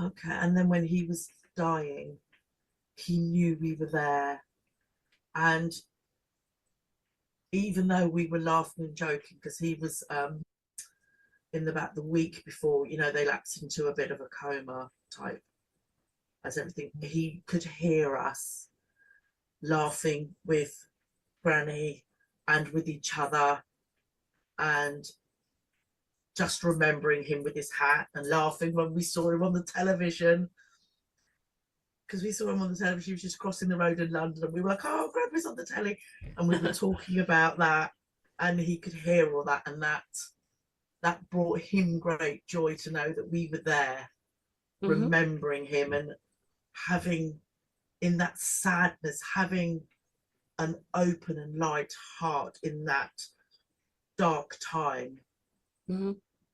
We could still find the joy in it. Okay, that's really important, because one of the things that hospice workers talk about and nurses talk about the dying process is that hearing is one of the last senses to go. And so they don't want you to be all hushed and quiet around loved ones in hospitals who are transitioning, because they want you to understand that you need to be your normal self, because it helps the person complete their own sense of life review, but also let go, because as you just said, your grandfather was happy in a very difficult moment. He was dying, but he was happy at the same time, because you were all there. And as he just showed you, he felt comforted even when earlier in his life, when you were all running around madly making noise, even if you didn't think he did, he did. So in his dying moments, he was comforted by your presence. And that is what all nurses and hospice workers say is, don't hush around a dying person. They need the noise. They need to know that you will continue on with your daily lives, and please do your daily lives around them while they are dying. Yeah, we did the same when my mother-in-law passed 4 years ago. We just carried on.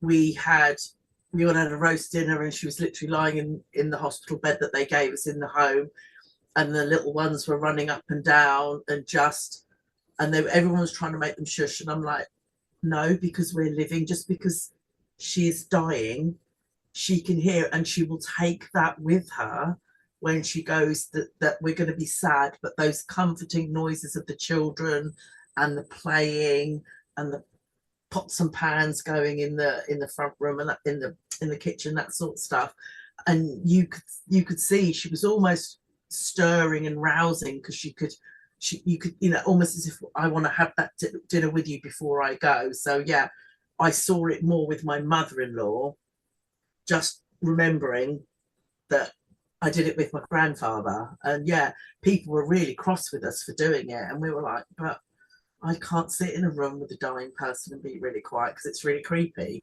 So we all just, and my aunts and uncles came in, and we were all just chatting, and it was very, just as if we were playing cards we would on a Sunday downstairs in the breakfast room, as they called it. So so that's a good reminder. And I think it's also a bit of a reflection too that quite often, and we just do it by default, when you go to visit your grandparents, we're like, oh, must be in our best behavior, put in our best clothes and don't touch and don't let the kids run around. And sometimes the grandparents are very stern and they're like, but actually underneath that, they're enjoying it. And as soon as you leave, they get sad because they're like, oh, why couldn't I just stop being a cranky old bastard or whatever I am? And why couldn't I just sit on the couch and let them take the plastic off and have their sticky fingers on the couch? Because the sticky fingers will remind me tomorrow when I find it. I'll be cranky, but then I might start crying because I really wanted to cuddle that grandchild with the sticky fingers, but I was too worried about my polyester pants. You know what I mean? See, yeah.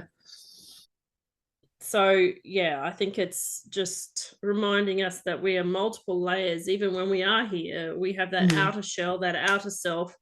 And then the magical thing about children is they get in between that. Yeah, definitely. He's come to tell me. And there's somebody there with you. It's a feminine figure. It'll probably my granny. Is that Granny? If you come with Granny.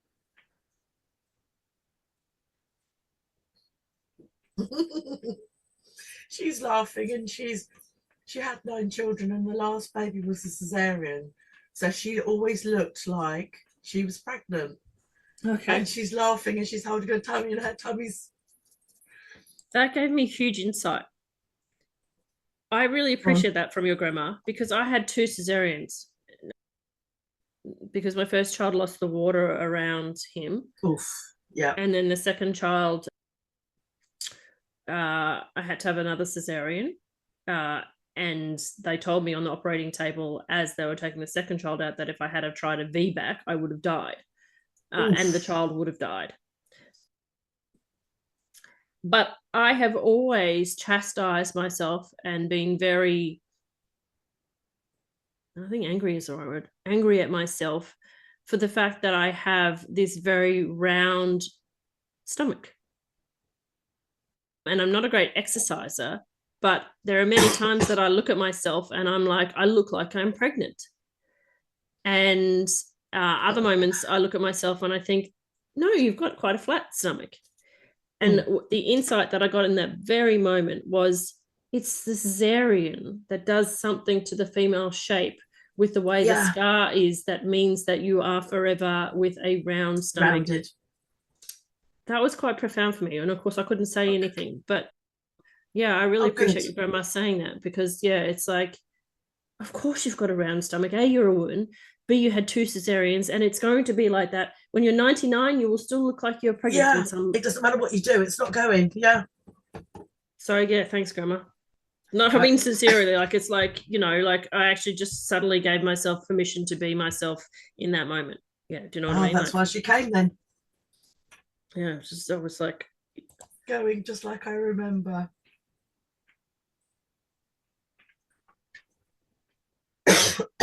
She's been in lifetimes before.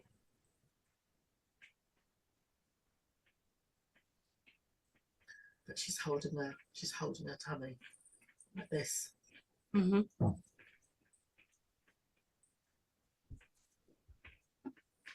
And they're bringing me flowers, some roses, my favourite roses.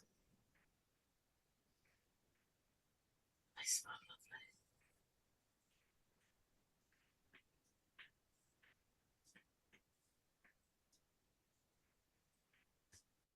lovely. What else is the significance of her holding her tummy?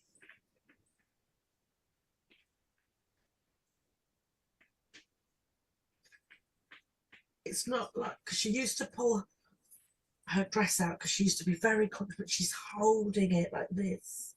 Why are you holding it like this, Granny?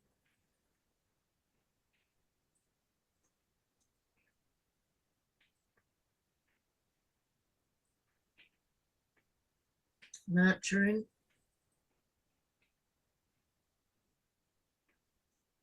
And protective.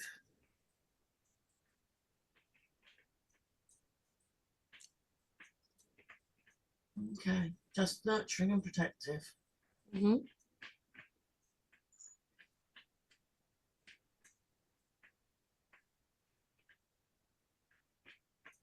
Is that because you tried to nurture us and protect us? And no. Okay.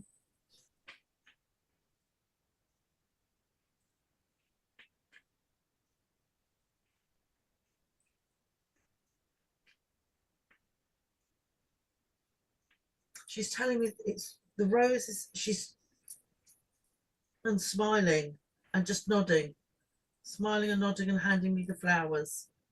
Okay. It's, Yeah. but she doesn't see her roses, the beautiful old English roses that used to smell. Mm-hmm. But the roses she's giving me are my favourite roses. Okay. Oh, that's nice. Which she never had them in her garden. Okay, but she brought them because she knows that you She knows like I them. like them. Okay. What kind of rose is that, by the way?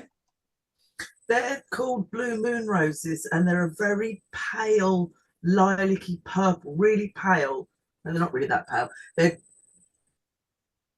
darker than a pale pink, not dark like a purple, and they smell glorious. They're called blue moon roses, but they're purple. Okay. Lovely. In the far corner of the room, there's someone there as well. Really? You're like, I've had enough of your mediumship now. You can't say that. Because that will break my heart. Sometimes to get to the happiness, we need a sad moment first.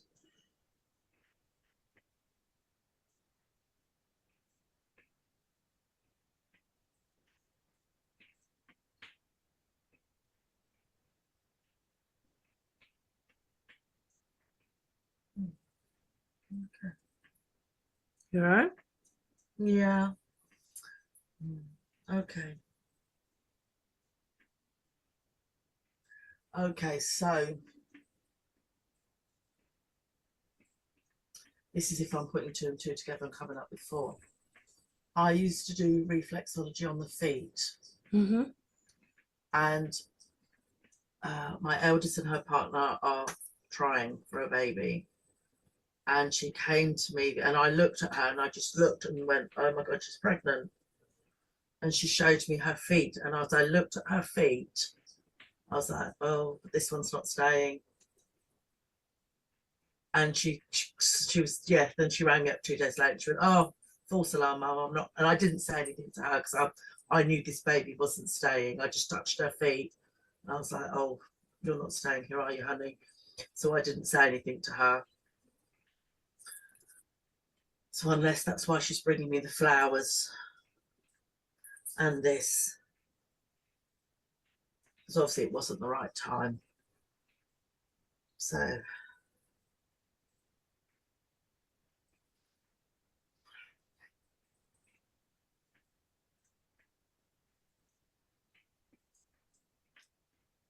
but I don't know who's in the corner. I don't know who else there is here.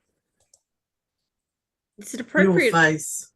Yeah, I know, because I've got the next layer of message. I know what's coming next. Is it appropriate? How does a Reiki person know from the energy in the feet that there's, well, I guess it's the same as how do I know what's coming next, isn't it? That the baby's there and that the baby's not staying. Can you explain that to me? Because I don't understand Reiki. As a reflexologist, your body is on your feet. Now, where your womb space is, it will usually be concave. And the minute it's not, I mean, as I say, I look at Felicia's feet. She's always like, Mum, do my feet. And I literally touched her feet. But only of recent, it's been really weird. When I've gotten to her ovaries, they are literally seeing. The first time I did it, I got, we're not ready. And they're literally going, we're not ready, like this. And I was like, okay, slightly out of body experience. So the energy of her ovaries, whatever you call them, were telling me And then they were like, then they hum as if to say, yeah, we're just hanging here. But then the last time when I looked at her feet, I could actually see that there was a sac because the point was bulging. And as I, you know, like when you run your hand over a newly pregnant woman, it's soft, it's not that fully hard, and it was the same. And as I went over it, the energy was just, yeah, I'm not staying. Just that little whisper, not staying. And then I saw her feet 2 days later and it was all concave again. And I was like, yeah. So That's fascinating, isn't it? Because I didn't know you could do that with reflexology. And I wonder how many people who do struggle with so-called infertility could get either meaningful insights from a medium or a reflexologist or both to help them understand and cope with the multiple pregnancy scenario. It would help, but but also you can't say that. Yeah, you can't say it as well. It's like that, but really... it's like knowing the spiritual aspect of it helps, but it also doesn't help. It's a bit like everything we said this time, because it's like, it's an insight, but what do you do with that insight? And is that more heartbreaking to know or to not know and just keep on going? It's a fine line. I'm not a medical person by doing reflexology, but people make the assumption, because I've had to study the physiology and anatomy, they make the assumption that I've got medical knowledge. And I'm like, no, it's just, I'm also quite intuitive and I can physically see it on your feet. But not every reflexologist can see that. It's that massive crossover from the spiritual side of things and the physical side of things. So, and yeah, just maybe it's, and with Felicia, I could just feel her feet for ages. I'm just like, there's nothing, there's not even a whisper coming from your ovaries. And she's like, really? I'm like, just when they're ready and they tell me they're ready, it means I can tell you. So yeah, that's always a strange situation when like they're literally humming. Yeah, very and weird. It also blends in with the knowledge that we have, that we do know that, you know, the soul has to decide to send a component off to incarnate, and, you know, they come in when they're ready. And then also, like, when I was doing the ghost season, which is way back, season 3, I was able to speak with and find a little girl named Rose, incidentally. Well, she was never named, but she told me her name was Rose, and she decided to incarnate, and then something in her parents' lives changed and she pulled the pin, so to speak. So she was stillborn, but she stayed around as a ghost because of the karmic implications, because her mind, of pulling the pin and the grief that she saw that she then caused her parents unintentionally because she felt afraid. Yeah. So knowing there's so many layers, it's I think the thing is that we women beat ourselves up about, I'm the infertile one, or I'm the one that can't have the baby, or he can't have the baby because his sperm aren't wriggling fast enough. And technically, there are technical, yes, you may not be able to hold on to it or whatever. There are physical things, but also there's that frustrating layer, which is the spiritual layer, which is this child is a soul that decides to come in, and it has the right, it has free will. As soon as it comes into earth, it has free will, and it can go if it chooses. So losing a pregnancy is both a physical symptom of your body, but also got nothing to do with you. And I think that's the trouble as being a human. We take that responsibility and blame and point the finger. So knowing that spiritual side of things, if we're that into our human of, it was my fault, I tripped over, I wasn't looking where I was going, I fell over, or whatever, we had that massive fight and the stress, that I don't think we would hear that actually it's, and then that's also going to make us feel, what do you mean it's got nothing to do with me? I was pregnant, I was carrying the baby. It doesn't correlate with the boxes that we've put ourselves in, that actually the baby can go, oh no, absolutely not this time, and you know, goes. And then after this session, actually a couple of days later, after she phoned me, and then she came and she said to me, I was pregnant, wasn't I, Mum? And I just said, yeah, you were. She went, I thought I was. She said, and it wasn't ready. I said, no, I've been saying this. So yeah, I think because we're so open, she knew, as she says, I'm just the vessel, and baby's going to come when baby's ready. So luckily for her, she's got the balance. But I think 99.9% of us don't. We cannot contain that in our heads that really it's got nothing to do with us. Yeah, we can't, because we're human at the moment. Yeah. Yes.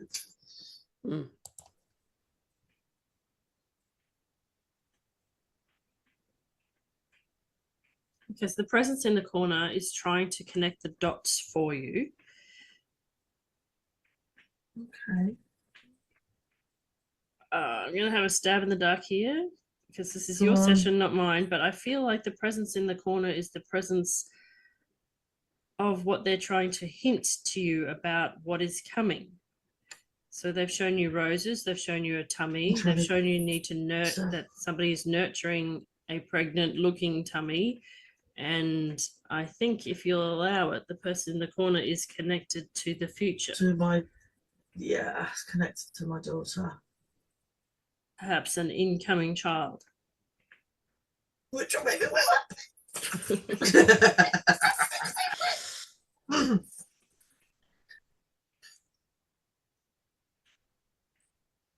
As I say, that is possible, because yeah, when I literally touched her feet, and I just knew, and this is going to sound really weird, is when I touched her feet, where her ovaries are, you could just feel them go, yeah, we're ready. Okay, so I'm glad getting clarification. There's two, right? Okay. Meaning the person in the corner, there's two people there. There's the one that was the one that you felt that didn't come through, and then there's the one that is the one that's coming through. But one of them is shy, and neither of them want to show their form so that you don't know whether they're male or female, and you don't know too much. But the one that you acknowledged but didn't stay has a message for you, so that the next one can come through, if you know what I mean.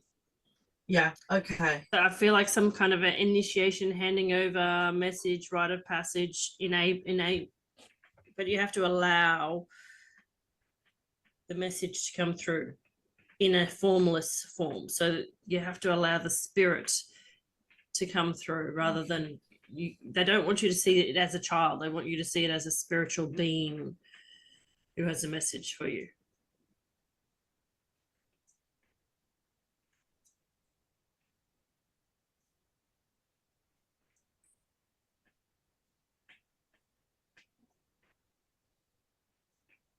Don't worry.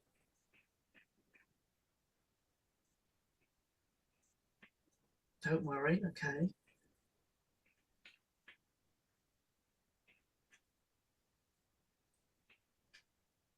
That's all they're going to tell me is don't worry. Okay. But they know what, it's okay. It's not my worry. It's her worry. Oh, I know what that is. Okay. Okay. All right. I'll tell her when it's right, not now. Yep. Good. Yeah. As long as you got that message, because I just saw the spirit, then that spirit left then, right? Okay.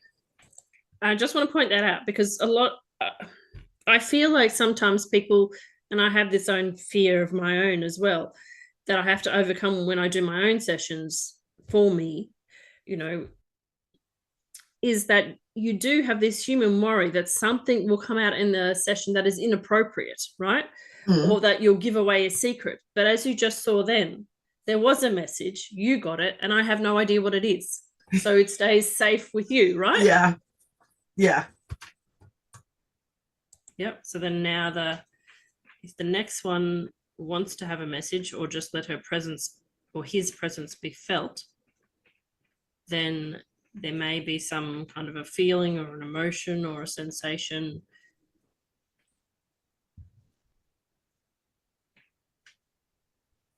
Oh.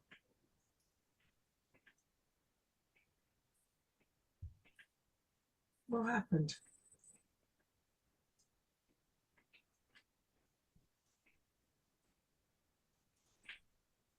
I think I think this being, which for the moment I will call her she, is so excited to come that she's desperately trying not to reveal her form. Nice. Because this is obviously a public podcast session. So she showed me her image that she will be in the future, but she doesn't want to spoil it for your family. But, okay. But there's something that she wanted to convey, which is a message which will be private to you. So if I just let you have a little private moment so that you don't speak it out loud, but it's connected to your happiness. So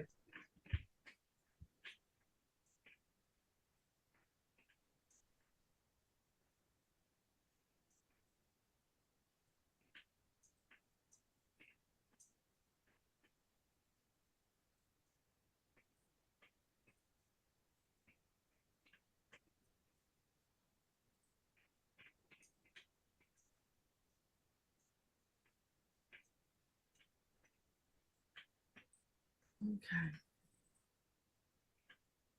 Okay, I hear you. Okay.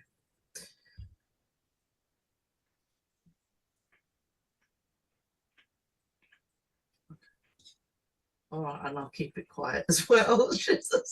Okay.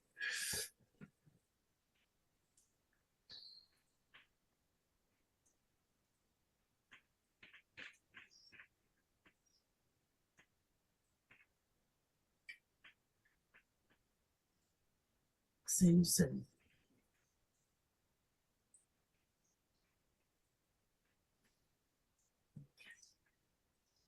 okay, then over to the side. So without even asking what happened there, well, I just wanted to say this out loud, I guess, for me as my role is that sometimes the souls up there, I had this in another session, a private session, where the souls that are coming in have to work out their own karma between themselves. Because as we know, there are so many people that want to come into Earth right now. And there are many discussions between who gets what body. And sometimes there are karmic relationships that happen. And as we know, the possibilities change, and the possibilities change of who comes in depending upon the physical being and their actions, but also the decision-making processes that's going upstairs. So I guess that's why a lot of people do say when you go see a psychic, you know, there are many possibilities, and I could tell you one thing, but a different scenario could take place. So I'm only telling you the possibilities. But people like to ask psychics for certainties, and it's almost impossible because let's just look at an example of pregnancy. There's a whole queue of people who would like to use the vessel of any pregnant woman to come in. And so we could ask a psychic, is it going to be a boy or is it a girl? And they could say, well, I see a boy, but there could be 72 people in the queue who are of non-masculine or feminine origins because they're just spirit. And at the very last second, they might go, oh, I want to be a boy. But until the second before, they decided, oh, no, I want to be a girl. And then they just went, right, time to go, boy.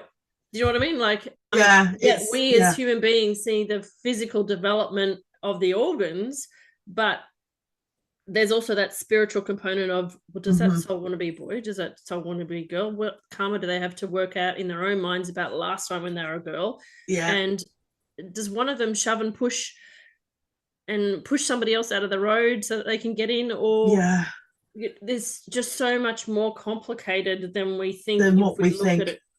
Yeah.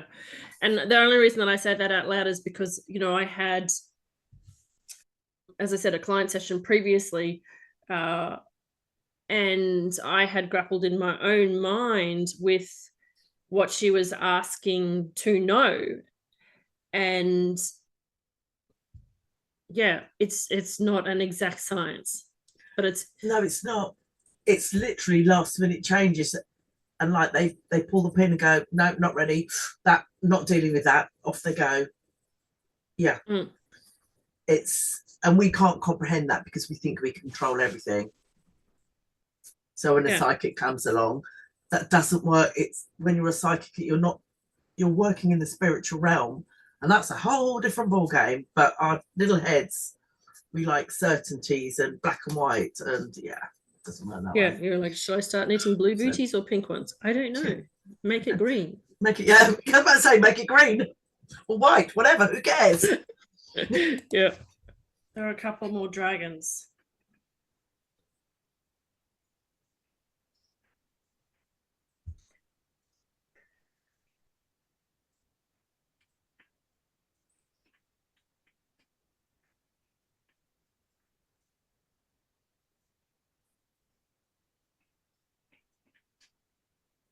Okay, they're stomping around in the bedroom.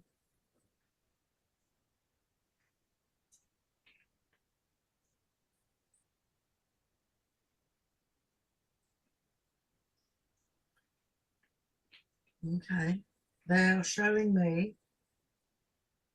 they're back in that front bedroom, but as it is now, but also not. And they're just growing, in fact. They're so big. They look like they're wearing my house. Okay. It's poking out, tail, wings are trying to come out. It's just quite a Okay, are you trying to tell me that you are going to protect my house? Okay, that you're just okay.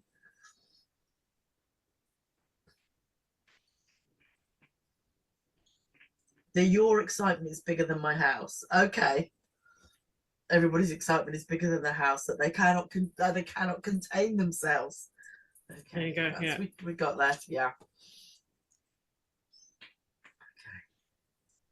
And do you get the reason why they're excited, apart from the fact that you love babies and that you might be having a baby grandchild? There's another reason that's connected to them, that's connected to the new child.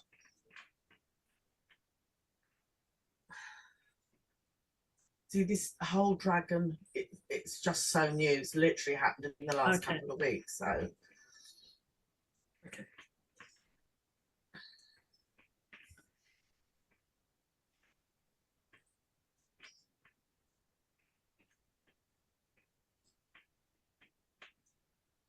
So I don't know whether they're excited that I've reunited some people with their dragons and bringing you back.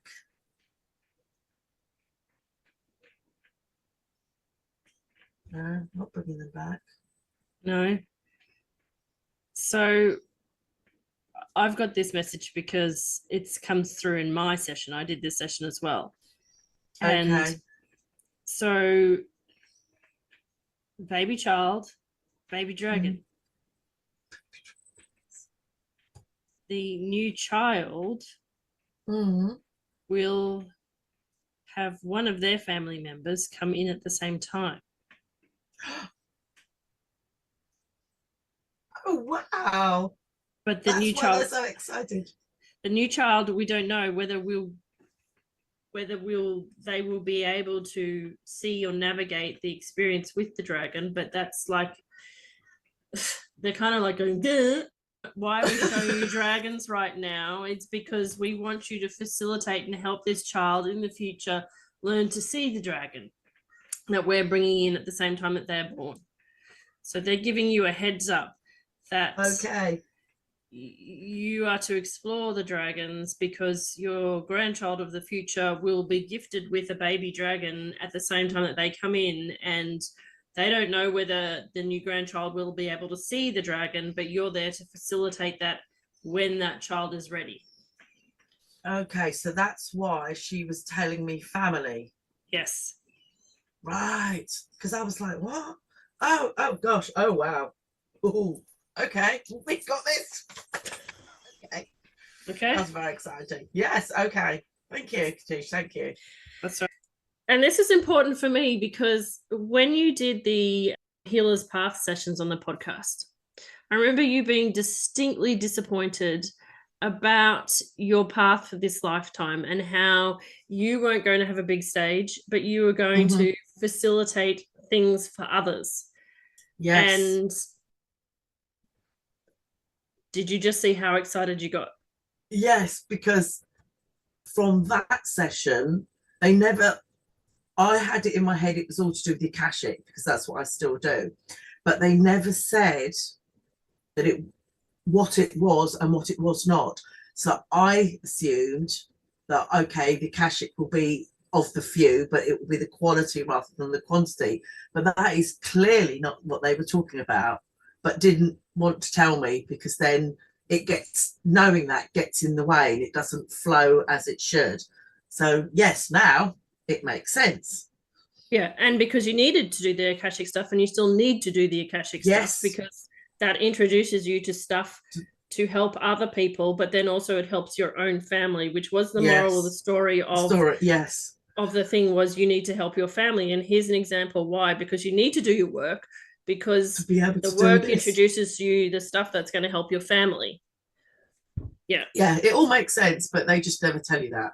No, they only tell you the next step, which is frustrating, because you and I want to know 20 years in the future, and they're like, I do, and they go, no, one step at a time. Yeah. All right. Okay. So yes, as we have done in your Healer's Path sessions, you saw how you were facilitating for other people, and this is your special connection to the grandchild that will come. Is your knowledge and interactions in the dragon realm will help you help this grandchild in a very special way. It must be important for me to say it twice. Yes. Wow. Okay. We're up for the challenge.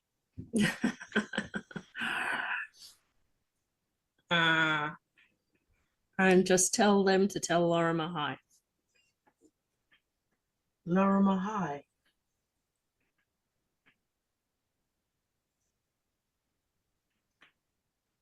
Well, they're all very excited. And there's more. Lorimer hi. Okay.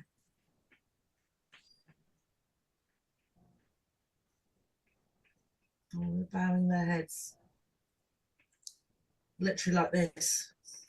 Bowing like this.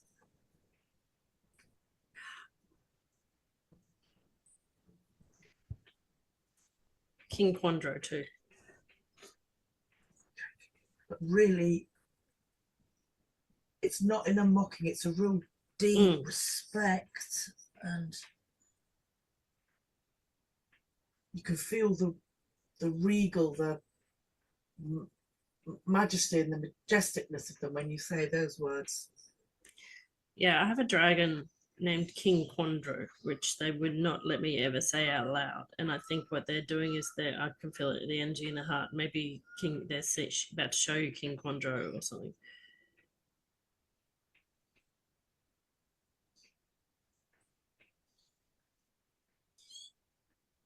No, they won't. They're all standing. Yeah, so they might not be allowed to, because there's something, and this is where you've got more dragon knowledge than me. I think in the future you will have more dragon knowledge than me, but there are certain things that are sanctity in the dragon world, and so that's why they would be protecting layers, not allowed to see something there. But anyway, that's all for you to explore. I think that's all I was meant to say, is that baby dragon coming for you in a connection, and that I feel like in your deep mind, your superconscious mind, to know that the word Lorimer, which is one of my dragon's names, and King Quandro may help you unlock something for this child. I think that's what it is. Okay. So I feel like Lorimer is a name I should know. Yeah. I don't know. Yeah, it just feels like, when you get that tickle in your brain. I know that. Yeah. Okay. Yeah. So anyway, I think that's in the future, somewhere in the back of your mind, you'll know when to use those names to unlock something that will bring you happiness. Okay.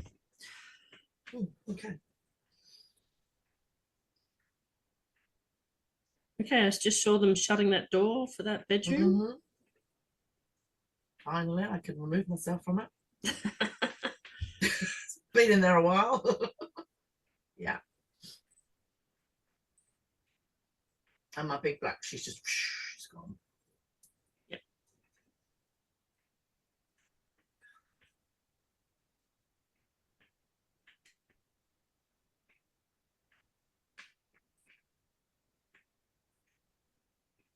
And my house feels peaceful now. Mm-hmm.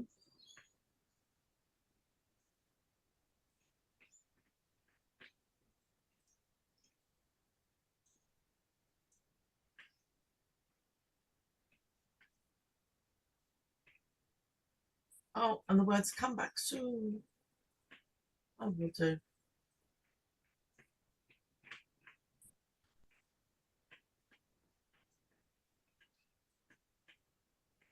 Yes, they're just really happy that the door to their realm hasn't been shut, Mm-hmm.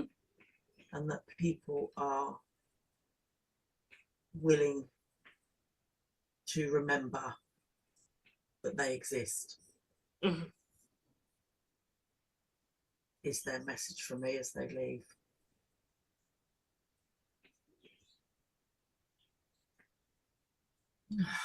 Gosh, I need a big sleep. All right. I think that probably is all that we need to see for today. Okay. Okay. That was a lot. That was a lot. Yes, and it's been 2.5 hours. So Oh wow. Okay. I think we will have to stop it for today and I make think we another will, session. So I'll stop the recording here, and then what I will do is this will be its own little episode. So you'll have an extra episode because that's Okay. enough as it is for people to digest everything that There we was have a gone lot. through today. Yeah, yeah. So thank you once again for coming and watching that back, and I will see you next time. Yeah, absolutely. All right. Thank you so much. It's been, remembered a lot. Okay, I'll take care and I'll see you soon. Okay. Bye. Bye.